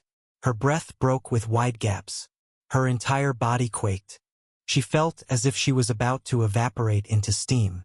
The cold air barely registered. Instead, the heat inside her body roared, boiling, as if several volcanoes had erupted around her, detonating in dazzling bursts of flame. Too close. Chapter 833. Deception. Huh? She stopped moving. Northern's interception had been swift, perhaps too swift, so fast that she hadn't even registered it properly. He had expected some kind of instinctual reaction, some frenzied movement the moment he stepped tightly into her space. But instead, she froze, wide-eyed, motionless, hands suspended mid-air, not even attempting to maneuver her strike. She simply stared at him, blinking. He didn't understand. Then again, he had never truly understood women. Not in this world, not even in his previous one. Back then, he had been grateful that someone had loved him first, approached him first, married him first. So he never had to wrestle with the complexities of navigating the mind of a woman. But of course, that person had turned out to be a liar, a cheater, a betrayal carved into his bones. Everything he thought he had learned from her had long been discarded, burned to ash. He had come to believe they were nothing but falsehoods, spun by a foolish girl to manipulate his naivete. And she had succeeded. Even so, this situation needs to be handled. With Oblivion's mark already activated, her abilities had been sealed. She had probably just felt the sudden change in her weight, the sharp drop in her speed. Northern let out a quiet sigh and reached forward. He grasped her wrist, slowly lowering her arm, keeping his touch controlled yet firm. His other hand shifted behind her lower back, steadying her in case she lost balance. Still no reaction. She was too frozen to resist. His fingers brushed against the metal of her Sanjigun, and he gently pried it from her grip. The entire time, she remained utterly unmoving. I guess the fever is worse than I thought. He cast a brief glance at the weapon, admiring its craftsmanship before casually tossing it backward. Then, stepping away from her, he spoke in an even tone. I've sealed your abilities. You won't be able to use them. You can surrender now and leave, or I can knock you out and make this quicker. He assumed that would be the end of it. But Ayuri Myo wasn't listening. She couldn't hear anything.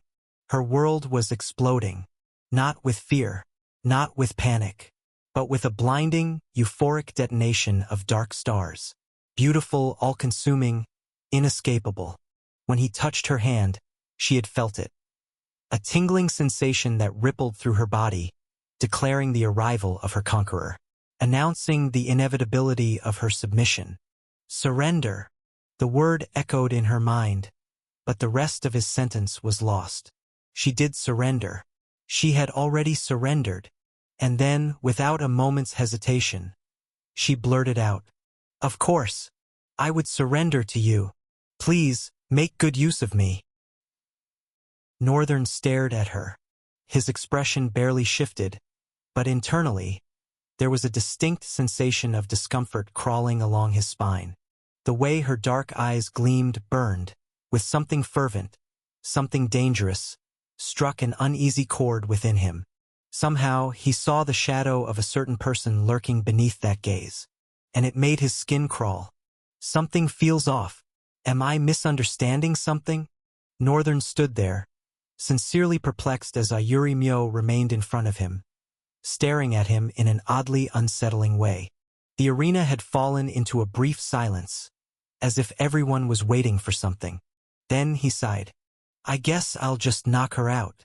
That seemed like the easiest solution to dissolve whatever this was. His figure vanished, reappearing behind her. Ayuri Myo's eyes barely had time to widen before her body crumpled, collapsing instantly to the ground. His hands had moved too fast for anyone to see, leaving not a single soul in the Colosseum aware of what had just happened. Northern turned to the announcer, who looked equally stunned. Still struggling to process the moment, the man quickly gathered himself and called out, The winner is Rian Artemis Lael of the non-combative school." The moment the words left his mouth, the Colosseum erupted into a thunderous roar of cheers, the fragmented announcement doing little to dampen the excitement. Northern watched as the medics flowed in with practiced efficiency, seamlessly lifting Ayuri Myo onto a stretcher before carrying her away with the same smooth precision. I wish her a quick and safe recovery. Exhaling softly, he shifted his gaze to the next opponent already stepping onto the stage. This one had blood-red hair, a deeper, more intense crimson compared to Len's. His expression carried a certain lightness, a perpetual smile playing at his lips. He approached at a relaxed pace, hands stuffed into his pockets. Then, as he reached Northern, shards of luminant armor flickered into place over his body, assembling like pieces of glass catching the light. Still smiling, he regarded Northern with an almost gentle admiration. Your might is overwhelming, really? His eyes flicked toward the audience. The crowd had gone eerily still, watching in anticipation. I don't want to experience a humiliating defeat, so I'll give you my best attack. If it doesn't leave a scratch on you, then I'll just surrender. Northern's eyes narrowed slightly. That's strange. No one had ever proposed such an easy way out before. Was the guy a coward? Or was he smart, someone who understood, or at least suspected, the sheer chasm that existed between their strength? Not my concern. In fact, this wasn't a bad deal. Northern wanted to wrap this up quickly anyway, but, folding his arms across his chest, he smirked slightly, his eyes gleaming with quiet confidence. Don't you think that's a little unfair? Shouldn't it be the same for me? The red-haired boy raised an eyebrow. Northern continued. You give me your best attack and I give you mine. The one still standing at the end is the winner. For a moment, the student seemed to consider it before shaking his head. No. It would have been unfair if you weren't as powerful as you are.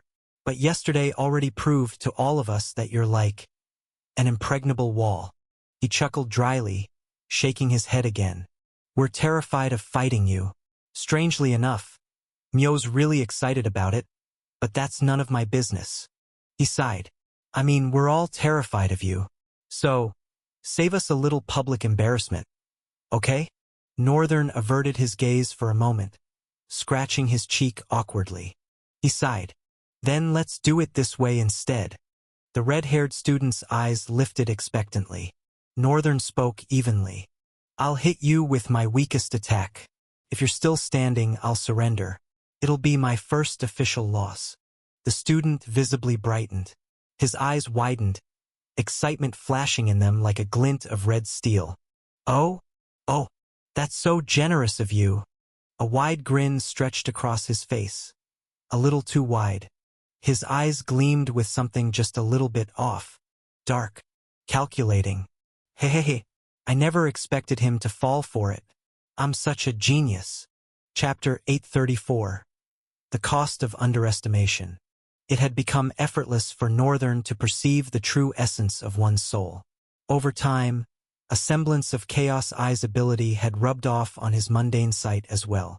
So, while it wasn't as clear as when he activated Chaos Eyes, he could still discern a person's intent to a reasonable extent. He could see the truth, the lies, and the foolishness of mankind. Some of these emotions were too convoluted, tangled into a mess he couldn't quite navigate, like that of the girl he had just fought. But others were as clear as the midday sky. From the moment the red-haired boy spoke, Northern saw something lurking in the depths of his soul. It wasn't exactly a lie, but it wasn't a truth either.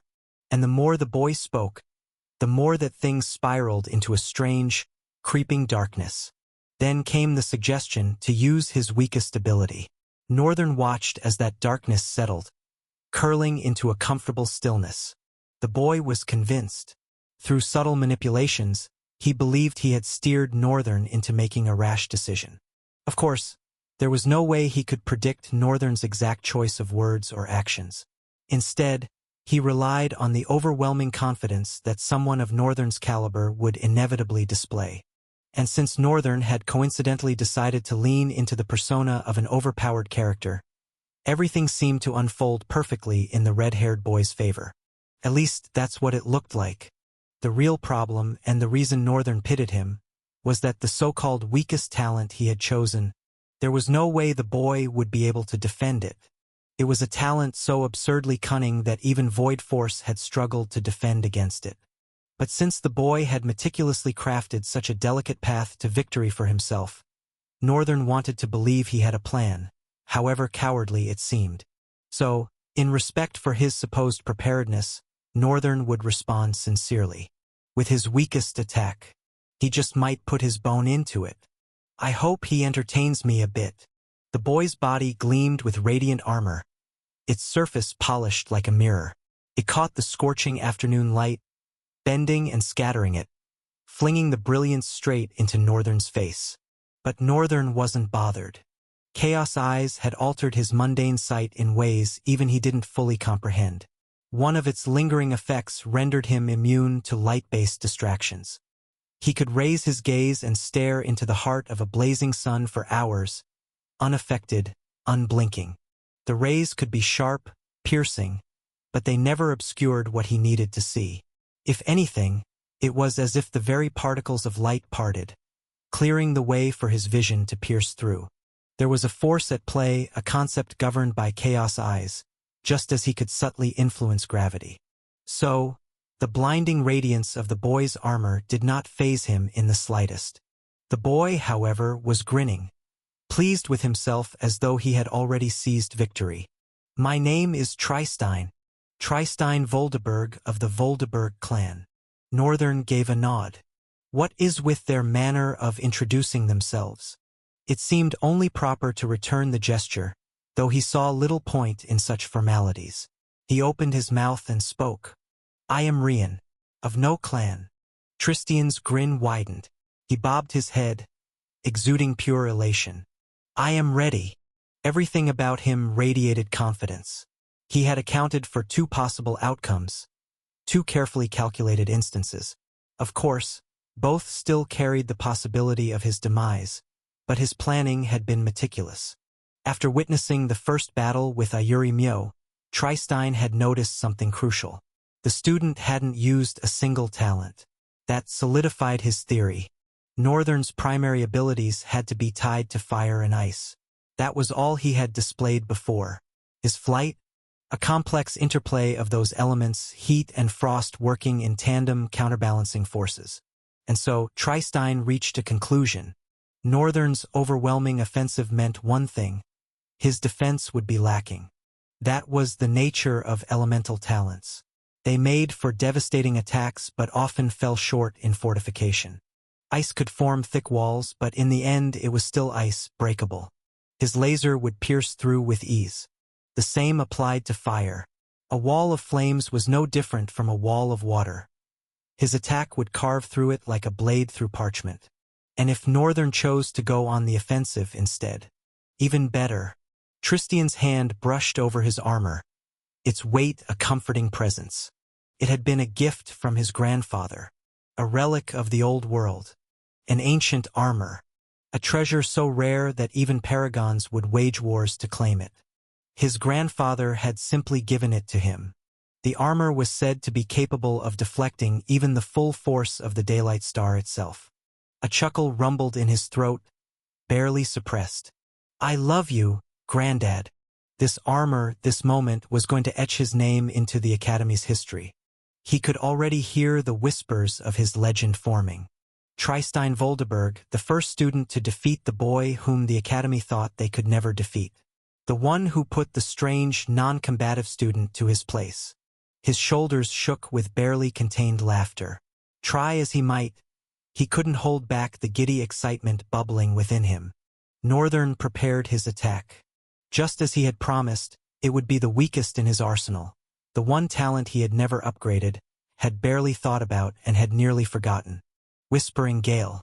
He had never liked it. The wind talent lacked the raw devastation of his other abilities. The only merit it held was its habit of slipping through defenses, striking without warning, silent, unseen, unannounced. And now, what Northern meant by putting his bones into it was, with the void essence of a sage and his own improvisation thanks to DIY, he would forge a wind blade large enough to make an impression. His eyes narrowed as he gauged the boy's height. He trusted Tristein to defend himself, or at the very least, to withstand the attack without suffering fatal damage. So he crafted the blade to match the boy's size. But the blade was not steel. It was wind itself, formless, invisible, a whisper carried by the air. To the untrained eye, the only sign of its existence was a faint gust swirling at Northern's feet. He didn't even need to move. No swing. No gesture. Just a thought. And the wind obeyed. It surged forward, masked in its own nature, veiled beyond perception. The crowd held its breath. Everyone was waiting for an attack.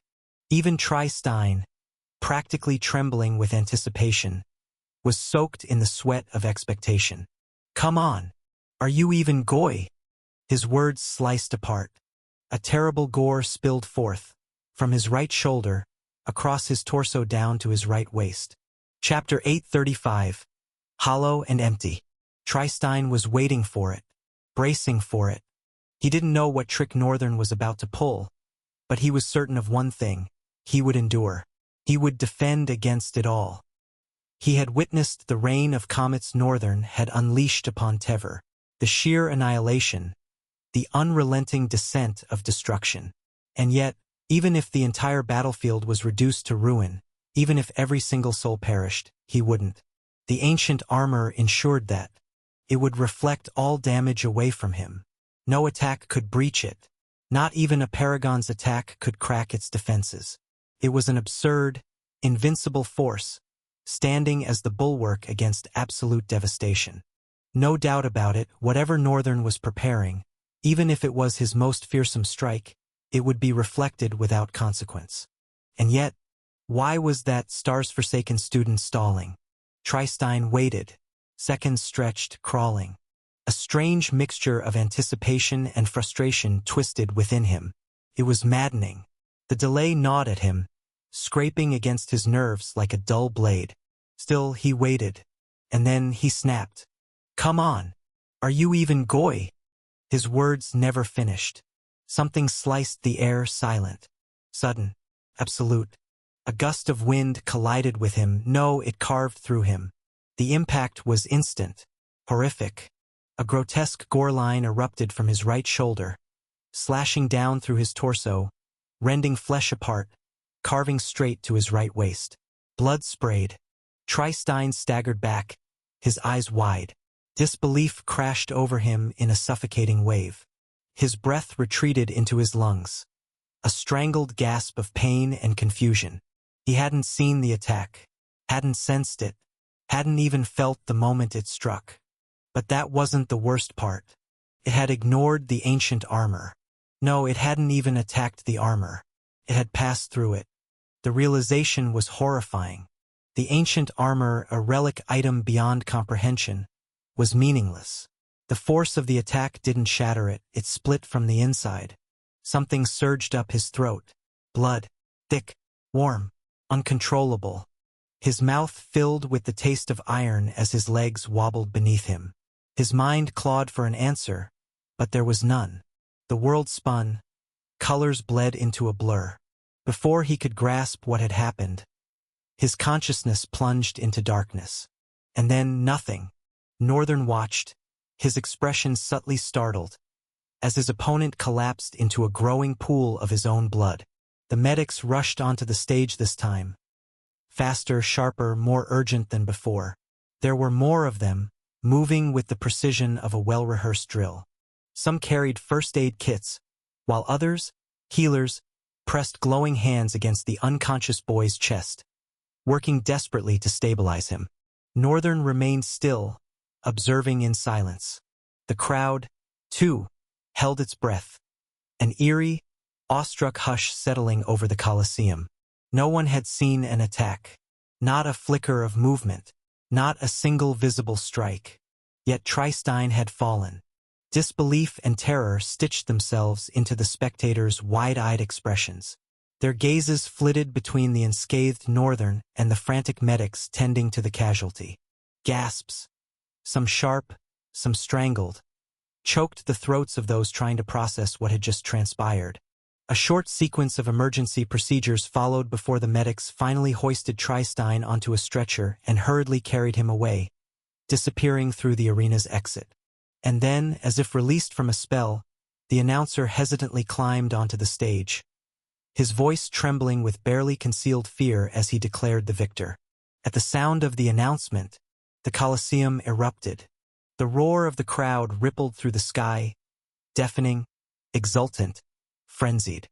The bloodshed was forgotten. They seemed not care anymore. No. What truly thrilled them was the terrifying spectacle that had just unfolded. A student had won a match without moving an inch. And that fact alone sent them into hysterical awe. Just how powerful is he? Damn. Is he a paragon? How is anyone supposed to defeat that? Oh, dead gods. He's such a monster. I like him. The cheers swelled, a chaotic mix of excitement, disbelief, and, more unsettling, disturbing admiration. Northern sighed and looked away. That's disappointing. Had he miscalculated? Put too much into the attack? No, he was sure he hadn't. Whispering Gale was only an A-class talent. The only thing that could have made it truly lethal was the compressed essence he had channeled into it. And Tri-Stein had been so sure of his victory, so overconfident. Northern had simply trusted in that confidence. Had he misjudged? His thoughts lingered on the uncertainty, but there was no time to dwell. The next opponent was already stepping onto the arena. A young man stood before Northern. Nothing particularly notable about him. Short, inky black hair, clinging to his forehead damp. Northern's gaze narrowed slightly. Damp? His head tilted in mild surprise. Is he sweating? Beads of sweat flooded down the boy's face like he had been caught in a downpour. His expression broken, his shoulders trembling. Yet, despite it all, he was trying to stand tall. Northern observed him for a moment. Then, without urgency, he stepped forward. Each step brought a visible reaction. The boy's legs buckled, faltered as if gravity itself had turned against him. The moment Northern stopped in front of him, the boy's resolve crumbled. His face twisted, breath ragged, his body one twitch away from collapse. Northern's expression softened. He gave the boy a kind smile and placed a hand on his trembling shoulder. Would you like to surrender? The boy nodded vigorously. Northern tapped his shoulder twice, his voice calm but firm. There's no shame in that, my friend. Knowing when to surrender and daring to is an act of bravery. So don't feel bad about it. Today, you were stronger than all your teammates. Northern smiled and gestured for the boy to leave the stage. The poor student sheepishly obeyed, legs unsteady. His body hollowed out by sheer relief as he practically fled from the arena. The announcer, still grappling with the surreal turn of events, cleared his throat, trying and failing to mask his own disbelief. Well, yet another clean victory. Another win for the non-combative student. Rian. The Colosseum erupted.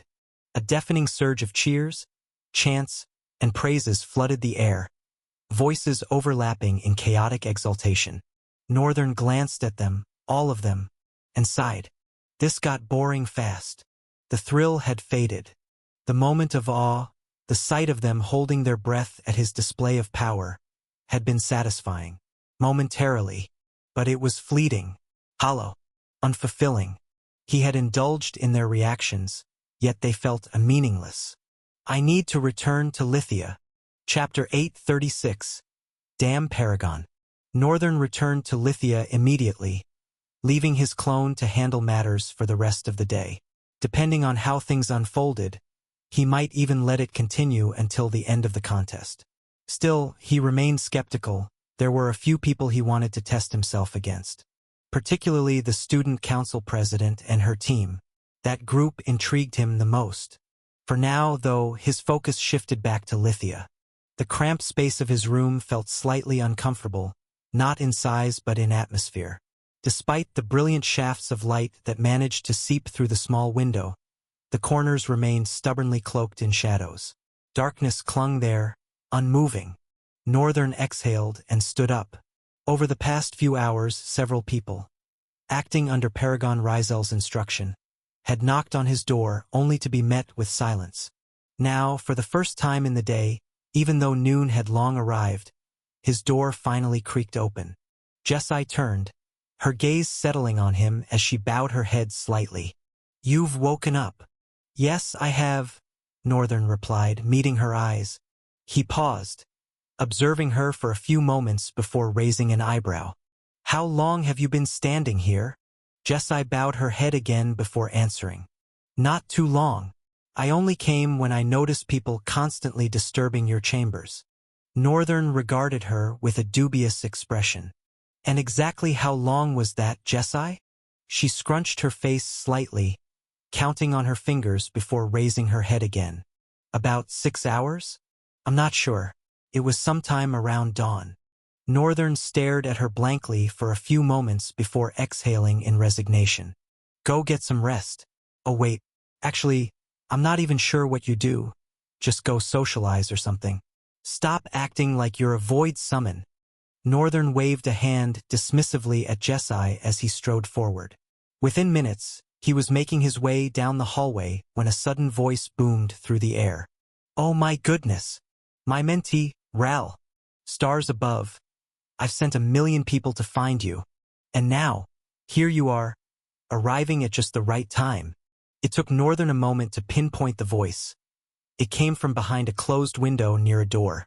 His eyes settled on it just as the window swung open from the inside. Northern frowned slightly, gaze sharpening as he studied the paragon standing within. How did he know it was me when the window was closed?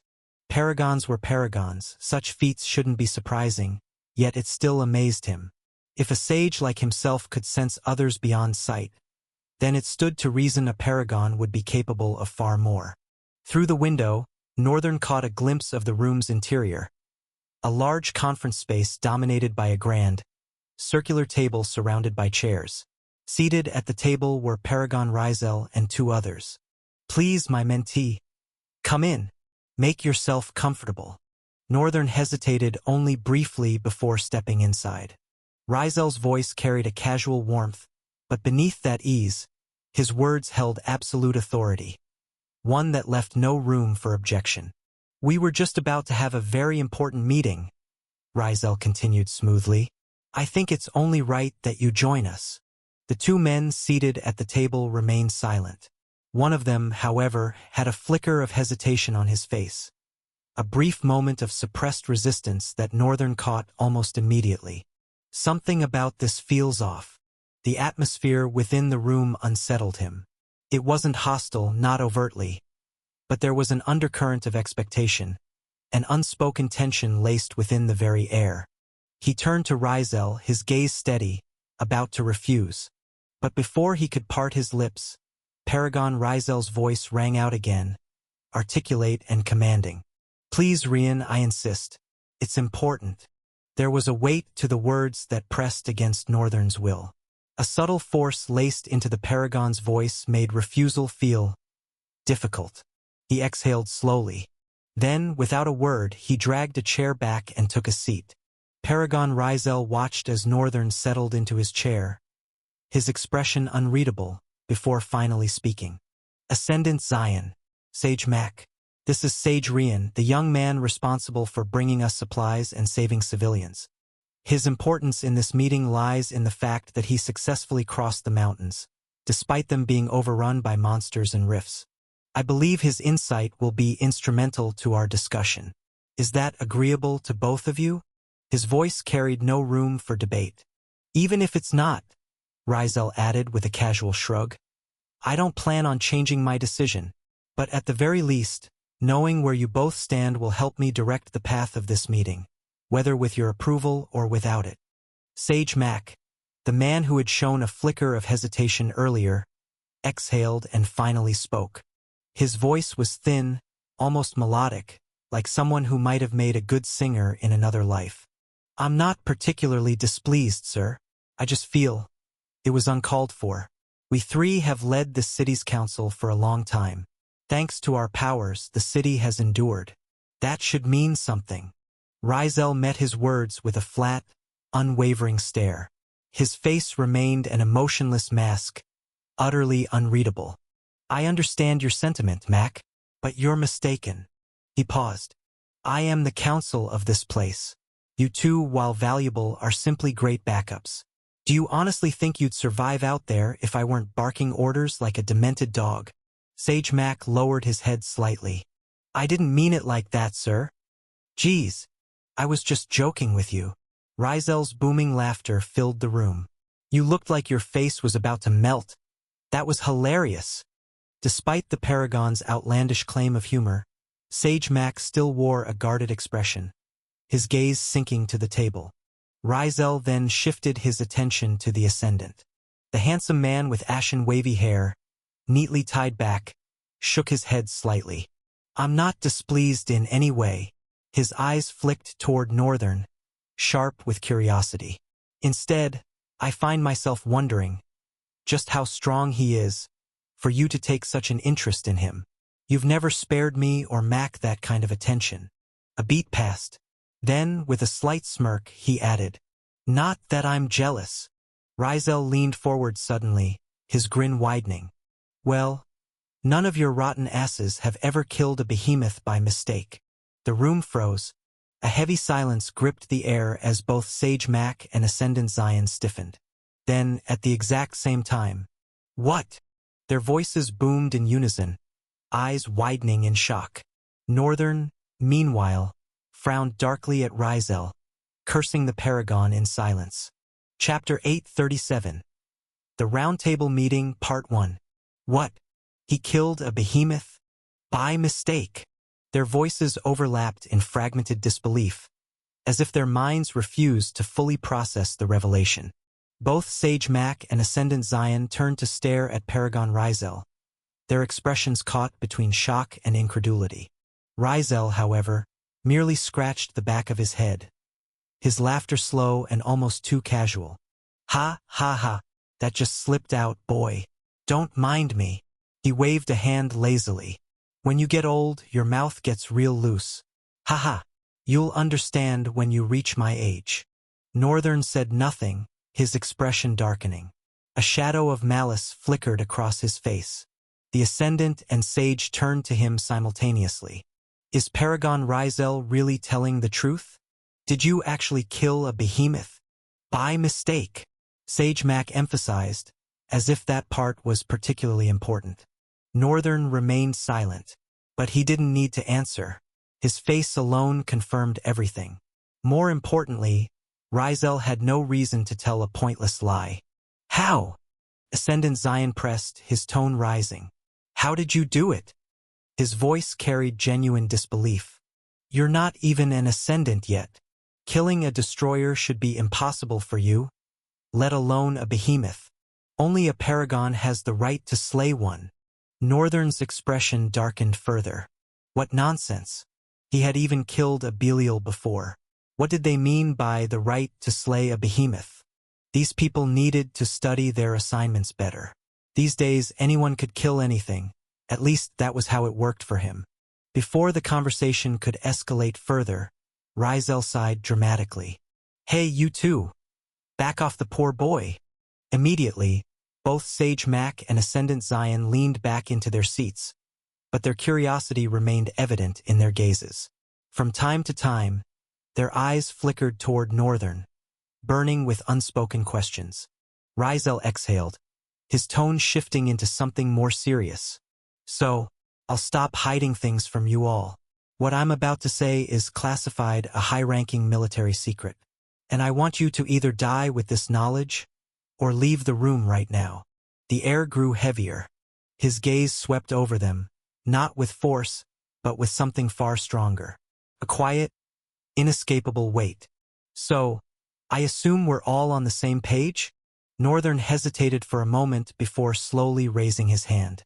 Before he could even lift it fully, Rizel cut in smoothly. "Don't worry, Ral. As my disciple, you get an automatic pass." His grin spread wide, almost too wide. A grim shadow crossed Northern's face. Rizel, ignoring the look, clapped his hands once. "Now then, let's start from the beginning." Paragon Rizel leaned forward, resting his elbow on the table as his gaze swept over them. "Do any of you have any idea who's behind this devastation?" Ascendant Zion glanced at Sage Mac, their shared confusion evident. "Isn't the strange behavior of the monsters to blame for that?" Zion questioned. "The only odd thing is why more of them drift towards Lithia. But I wouldn't assume other places have it any easier than we do." Northern's eyes widened slightly. "They don't know." He said nothing, but the realization was clear. Ascendant Zion was completely unaware that Lithia was the only city under siege. Rizel exhaled, turning his head. "Ral, please explain the situation to them." Northern was momentarily taken aback. That wasn't mentioned beforehand. He hadn't even known this meeting was happening, much less that he would be speaking in it. just like how Rizel hadn't told his subordinates that someone new would be joining them. Whatever knack for surprises he's got, it's a bad habit. Suppressing his irritation, he exhaled. His cold eyes darkened further as he regarded them with the unfiltered truth. Right now, Lithia is the only city under siege by monsters. Both Sage Mac and Ascendant Zion's eyes widened in shock. What? What did you just say? Zion's voice boomed. Sage Mac, on the other hand, looked troubled, a deep frown settling over his features. That doesn't make any sense. Why? Northern flicked his gaze toward the Paragon before continuing. You've been cut off from the rest of the world. While the military is subtly moving behind the scenes, I don't know exactly how they're controlling monsters on such a massive scale, but one thing is certain, they're the only ones benefiting from what's happening in Lithia. A tense silence followed. Ascendant Zion turned to Rizel. The Paragon sighed, then finally spoke. A long time ago, I had a friend. His voice was measured, slow. An incredible and intelligent man. He admired the idea of service, loved the military because, to him, they served the continent selflessly without personal greed. That's the kind of person he always wanted to be. They listened intently as Rizel continued. But our paths diverged. He joined the military, rising to become a formidable and influential figure. Then, 3 years ago, he became a Paragon. That's when he came to me with an offer to own me. He wanted to dominate the entire continent, level everything into equality, and revolutionize the selfishness of nations and cities. Rizel's voice took on an edge, his eyes narrowing. There were more details to it, but that's not important now. What is important is that I refused him. That was the moment he marked me as his enemy. The Paragon leaned back slightly, exhaling. I believe Lithia's misfortune is directly tied to my presence. Either he wants to keep me trapped here long enough to finish his plans, or he's devised some insidious way to kill me, because he knows I'll be in his way. A brief silence fell. Northern studied the man. The moment Rizel finished speaking, he finally said, I'm not sure, but this childhood friend you're talking about, would his name happen to be Dante? Rizel visibly stiffened. His body nearly lurched backward from sheer surprise. For a second, his composure wavered. Then, as if effortlessly regaining control, he smiled. Oh my? You know Dante? Northern shrugged. Not anything too deep. There was a rift situation in Arcadia, that was where I met him. We challenged it together.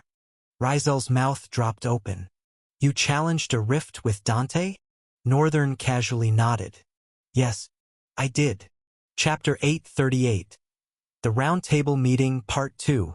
You challenged a rift with Dante? Northern casually nodded. Yes, I did. Ah, you did. Paragon Rizel stared at him blankly. For a moment, even he wasn't sure what was going on in his own head. What was this? Was this what they called fate? How could it be that this strange existence, a boy he had randomly encountered by nothing more than pure coincidence, if it could be called so, had also met Dante under those same impossible circumstances? A corner of Paragon Rizel's lips curled upward. Looks like the stars really are smiling upon me.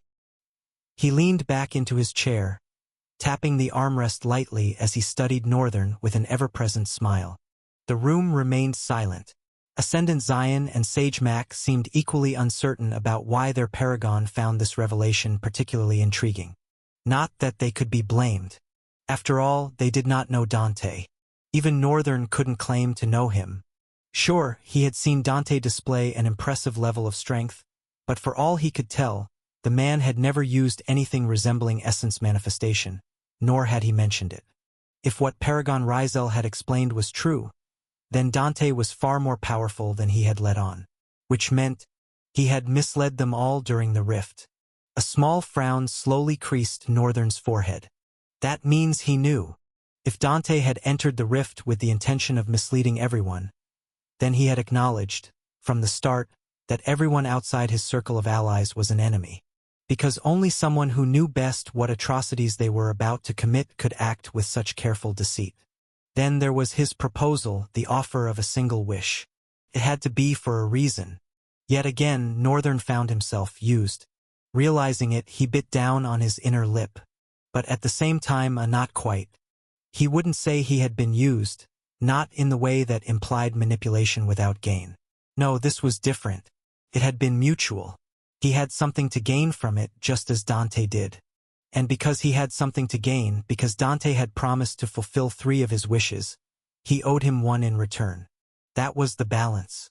And because of the kind of person Northern had been, and somewhere in the depths of his soul still was, he felt compelled to uphold his end of the bargain. He had given his word, and as a man, he was supposed to live up to it. Paragon Rizel finally leaned forward, his smile brightening just a little. "This is even better," he mused. "Since you know Dante, that will make things much easier for me." His fingers tapped absently against the armrest again, but his gaze remained sharp, assessing. "I also don't believe it's mere coincidence that you're here." His tone shifted, curiosity sharpening to something colder. "Perhaps he tried to trap you too?" Rizel considered the thought for a second before shaking his head. "No. That wouldn't make much sense, seeing as you walked in with the knowledge that there was a blockade." Silence stretched between them. The paragon seemed to drift deeper into his thoughts, eyes narrowing as if contemplating possibilities beyond the room's walls. Then he exhaled, his expression tightening, the faintest crease appearing between his brows. Finally, his gaze locked onto Northern, steady and unrelenting. "Ral," he said, his voice dipping into a more serious register. "I have a question for you, if you don't mind." Northern met his stare evenly. At this point, he could already guess what the paragon wanted to ask. "Please go ahead." Rizel's expression lost its previous amusement entirely. His gaze held no trace of playfulness now, only weight, sharp and heavy. His next words were spoken with absolute gravity. "Why are you here?" The question settled into the room like a stone dropped into still water, its ripples unseen but deeply felt. "Why did you come?" Northern remained silent for a while, the question lingering in his mind just as it had in the paragon's. Then, finally, he raised his head, meeting Rizel's gaze. It was sort of sentimental. The words caught Paragon Rizel off guard. His expression shifted, just slightly, but enough that Northern noticed the faintest wince of surprise. "You don't seem the type to dote on sentiments," Rizel remarked. Northern merely shrugged. "But I was rather curious." "So curiosity, then," Rizel mused, his lips twitching upward. "That sounds far more fitting. Trying to picture you being sentimental. Tisk. It's just not working in my head." He shook his head slightly, studying Northern, who only stared back at him blankly. A moment passed before Northern spoke. "A teacher of mine came around to deliver weapons. I don't know the full details, but she had to make a serious delivery with her father. Unfortunately," he paused, his voice lowering, "she came back with a missing leg, and both of her father's arms were gone." Northern frowned slightly.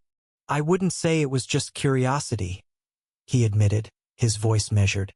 "While I do agree with you that sentimentality isn't my thing, it just didn't make sense." He exhaled slowly, eyes darkening. "For someone who imparted so much knowledge to me, the idea that something could threaten her life, that I, with all the power I hold, would sit back and do nothing about it." His voice trailed off, the thought unfinished. The blue light in Northern's eyes flickered, burning just a little fiercer, almost threatening. Rizel observed him closely, his own expression unreadable. "Oh," the paragon murmured, "so that's how it is." His tone softened slightly, dipping into something closer to sympathy. "I'm sorry. Perhaps I spoke foolishly." He leaned back, nodding slightly. "But I understand better now. It was a coincidence, then." Northern's frown eased, though his expression remained distant. He glanced away briefly, as if weighing his words, before speaking again. "I don't think it is." Rizel's gaze sharpened. "Pardon me?" Northern looked up again, this time with quiet certainty, a confidence smoldering behind his eyes. "I don't think it was a coincidence." A small frown formed on the Paragon's face. "And why do you believe that?" Northern hesitated. He wasn't sure whether to say it out loud. But in the end, he did. "Someone knew I was coming here," he said. His voice was steady, but there was an edge to it now. "I don't know how, but it felt deliberate, like someone had personally prepared for my arrival." He paused, his next words colder. "And it seems it was the same person who supplied the stimulants." Chapter 839. Iltis, Part 1. Northern hesitated. Revealing this information was a risk, a vital one. After all, it directly involved him, and more than that, it strongly insinuated that he had won himself a capable stalker. Many things remained unknown, and sharing what little he knew felt dangerously close to exposing his own vulnerabilities. And that was something Northern loathed. Yet, despite how he felt, he had still chosen to speak. Why? Because experience had taught him a harsh truth, especially in this world. No matter how much he tried to do things alone, there was always a limit. And more importantly, there was always a chance that he could do it wrong. Northern was still skeptical about trusting people. He always would be. But he was logical, practical. Someone like Paragon Rizel had nothing to gain from deceiving or using him. At least not yet. Not when the Paragon had no definitive grasp of just how terrifyingly strong Northern truly was. The same applied to Paragon Dante. From a purely pragmatic standpoint, the man's request of Northern had been based on intelligence. Lieutenant Dante had seen something in him, something he recognized. And since he couldn't claim Northern as his own, he had chosen another approach.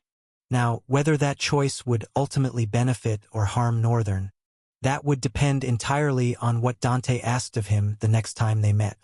If they ever met again. But above all, there was someone out there who knew of him, someone he had no knowledge of. That fact alone was enough for Northern to acknowledge a bitter truth.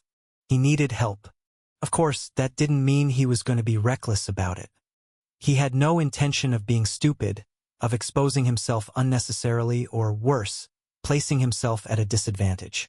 For example, telling Rizel about the one wish. Hell no.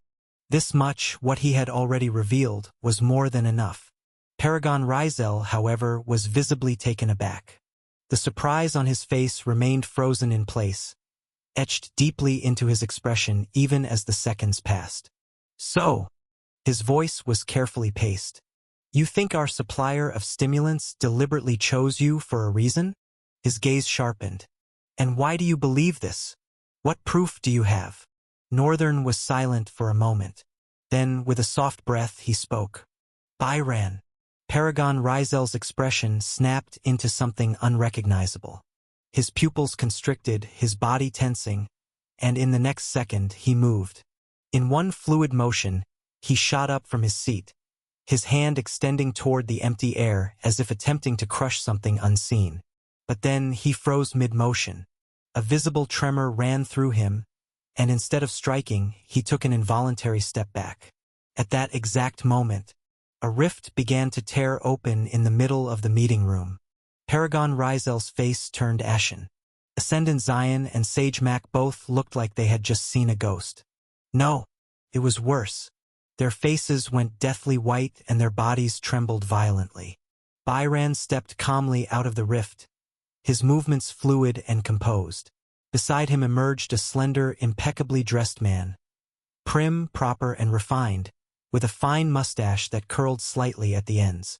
Northern hadn't expected this. Of all the possibilities that had crossed his mind, the shopkeeper looking so well-groomed and elegant was not one of them. In fact, he had expected the complete opposite. And yet, here the man stood, straight-backed and composed, exuding a presence more suited to a noble than whatever tattered and meager figure Northern had imagined. He was surprised. Byran smiled faintly, bowing as the rift behind them closed. The shopkeeper mirrored his movement, dipping into a bow just as deep. "Master," Byran said smoothly, his tone as calm as ever, "I relegated the task you assigned me to Revant. It was completed rather quickly." Northern's expression twitched. A sudden, almost instinctive sympathy bloomed in his chest. "Revant, Revunt, Revunt, Revunt. He could only shake his head. The mere thought of what the shopkeeper must have endured to get to this stage, within just a handful of hours, was enough to make Northern pity the man. With a sigh, he refocused and turned to face Paragon Rizel. "This is my source," he stated simply. He gestured toward the meticulously dressed shopkeeper. The man, ever poised, bowed once more at the introduction. "You may ask me anything you wish, sirs," the shopkeeper said, his voice smooth, polished, and composed. "I will answer truthfully and honestly, holding nothing back." Rizel, however, barely seemed to register the words. His focus remained elsewhere. He was still shaken, not by the rift itself, though that too was unsettling, but by what he had felt just before it had opened. And that was what truly unsettled him. Yes, the phenomenon was strange, perhaps even unseen before, but the idea that someone possessed a talent capable of creating a rift was not entirely impossible. What terrified him, what truly shook him, was the sheer presence he had felt in that instant. It was overwhelming. For a fleeting moment before the rift appeared, Rizel had felt something impossible.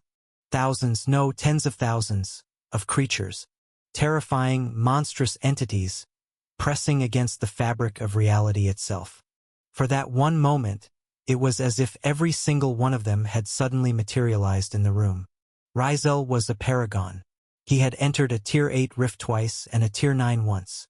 And the sheer magnitude of what he had just felt dwarfed the combined terror of those rifts. It had been overwhelming, suffocating. It made his very soul recoil. And yet, Northern had treated it as if it were nothing, as if it were normal, as if it wasn't even worth mentioning. Rizel tried to steady himself, forcing his hands into a firm fold over his chest to keep from revealing his unease.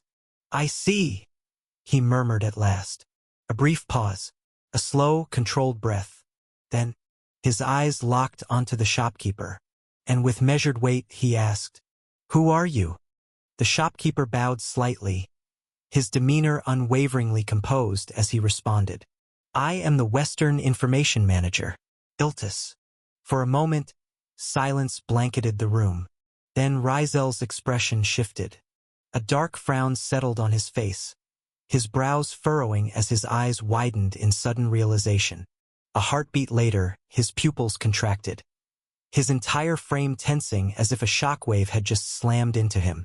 "Iltis, Iltis." His voice rose, laced with sheer disbelief. "You are Iltis?" Chapter 840. Elitis, Part 2. Northern and Byran seemed to be the only ones who didn't understand why everyone was freaking out. Ascendant Zion and Sage Mach stood rigid, their hands slamming onto the table. "That can't be possible. You're Elitis. How can Elitis be right here before our very eyes?" The shopkeeper, however, remained calm. He smiled, bowing slightly. "Indeed, I am Elitis, but please do not place too much meaning on it. Right now, I am merely a servant of the Void Lord." The genuine ease in his voice contrasted sharply with the stunned reactions around the room. Yet, amidst the tension, Northern could hear Revunt muttering under his breath. He's been done numbers on. Trying to imagine how the shopkeeper had been revolutionized felt impossible. Whatever Revunt had done, however fearsome, it was nothing short of impressive. However, who is Elitis? Northern's curiosity burned. Who was this man for Paragon Rizel to lose even a semblance of composure like that? He wasn't willing to just let it pass. His gaze shifted between Paragon Rizel, Ascendant Zion, Sage Mach, and the shopkeeper Elitis. Then he asked, "Is anyone going to explain to me who Elitis is?" Paragon Rizel froze, then turned to look at Northern. His expression tightened before he winced. "No way. You're telling me he's serving you. And you don't even know how great of a servant you have." Northern felt a twinge of embarrassment. He scratched his cheek subtly, looking away. "I didn't think to ask." He did mention he had contacts in the northern continent. Paragon Rizel shook his head powerfully. No, kid, you've got it wrong. He is the contact in the northern continent. Elitis isn't just some informant. He is an entire information network. Every piece of intelligence that circulates through the Central Plains eventually passes through him. It's like saying he's a walking library, holding limitless knowledge about almost everything. Paragon Rizel exhaled sharply before adding, "This guy is the only drifter as valuable as a paragon." Northern looked at him, eyes slightly widened. "He's that impressive? So, I guess he wasn't lying when he said he has a friend everywhere." Apparently, he was the friend everywhere.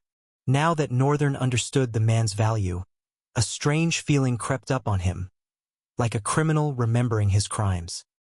He recalled the things he had done to the man, let alone the crueler things Revant must have done to reshape him into this respectful, uptight, and fiercely loyal servant. "I'm just going to keep that a secret. He probably won't talk? Or should I threaten him?" The dark thought flickered briefly in his mind, but Northern quickly pushed it away. It almost surfaced on his face, but he was too skilled at looking utterly blank while thinking the most vicious things. Ultimately, the revelation only reinforced one fact. He had fetched himself a treasure. Paragon Rizel seemed to settle down, exhaling deeply. His confidence and composure, shaken for a moment, returned in full force. "If you are who you say you are, then I have no reason to worry about anything." The paragon sighed again, nodding assuredly. Elitis, however, didn't share his ease. He observed the paragon for a long moment, his expression subtly tense. Then, cautiously, he spoke. "I think there might be a reason for you to." Paragon Rizel froze mid-motion as he was about to sit back in his chair. Instead, he turned to Elitis with a grave expression, leaning on the table and folding his arms. "For you to say that, it must be serious." The shopkeeper nodded and glanced at Northern before turning back to the paragon. "It is." Northern understood immediately from the look in his eyes. Elitis, or whatever he was really called, couldn't remember the identity of the person who had approached him, which meant they were back to square one. Unfortunately, the shopkeeper leveled an even gaze at the paragon as he began his explanation. "I was approached by a man who spoke to me about the state of Lithia. Not that I wasn't already aware, but he offered insider information, things even I wouldn't normally have access to. Details like why you're being held here, and what's happening within the inner cadre of the government." He paused, then continued, his voice even but edged with something unreadable. "He gave me the stimulants and told me to send them to Lithia at all costs. He paid a lot of money for it, and he said that if I happened to come across someone particularly interested in the blockade, I should send them there too." At that moment, Elitis glanced at Northern before quickly shifting his gaze away again, resuming his explanation. "But right now, I cannot remember anything about this person. Not their face, their voice, or even the smallest hint of their identity." A heavy silence followed. Paragon Rizel's expression darkened, the weight of the situation settling visibly on him. "For someone like you, that must spell doom." His voice was grim, which also means, the person who did this is no slouch. They knew exactly what they were doing when they approached you. Elitis nodded. "You are right, Paragon Rizel." The paragon's brow arched sharply. "I don't remember ever telling you my name, though." Elitis let out a short chuckle, inclining his head politely. "Please, sir, let's not beat around the bush. As someone who claims to be the heart of intelligence, knowing the names of every paragon, not just in the Central Plains but across the world, is the bare minimum." Paragon Rizel laughed, abrupt and amused, before cutting himself off just a second later. "You've really stepped into your persona, I see."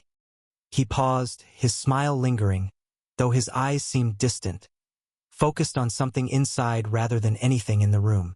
After a moment, he exhaled and said, "No problem then. But someone like you must already know what to do. I refuse to believe you're entirely defenseless, clueless on how to handle a client who made you forget who they are." His tone hardened, sharp as a blade. "And given the nature of your work, and the ridiculous reputation your intelligence has, I also refuse to believe that you hadn't considered the possibility of something like this happening and prepared contingencies in advance.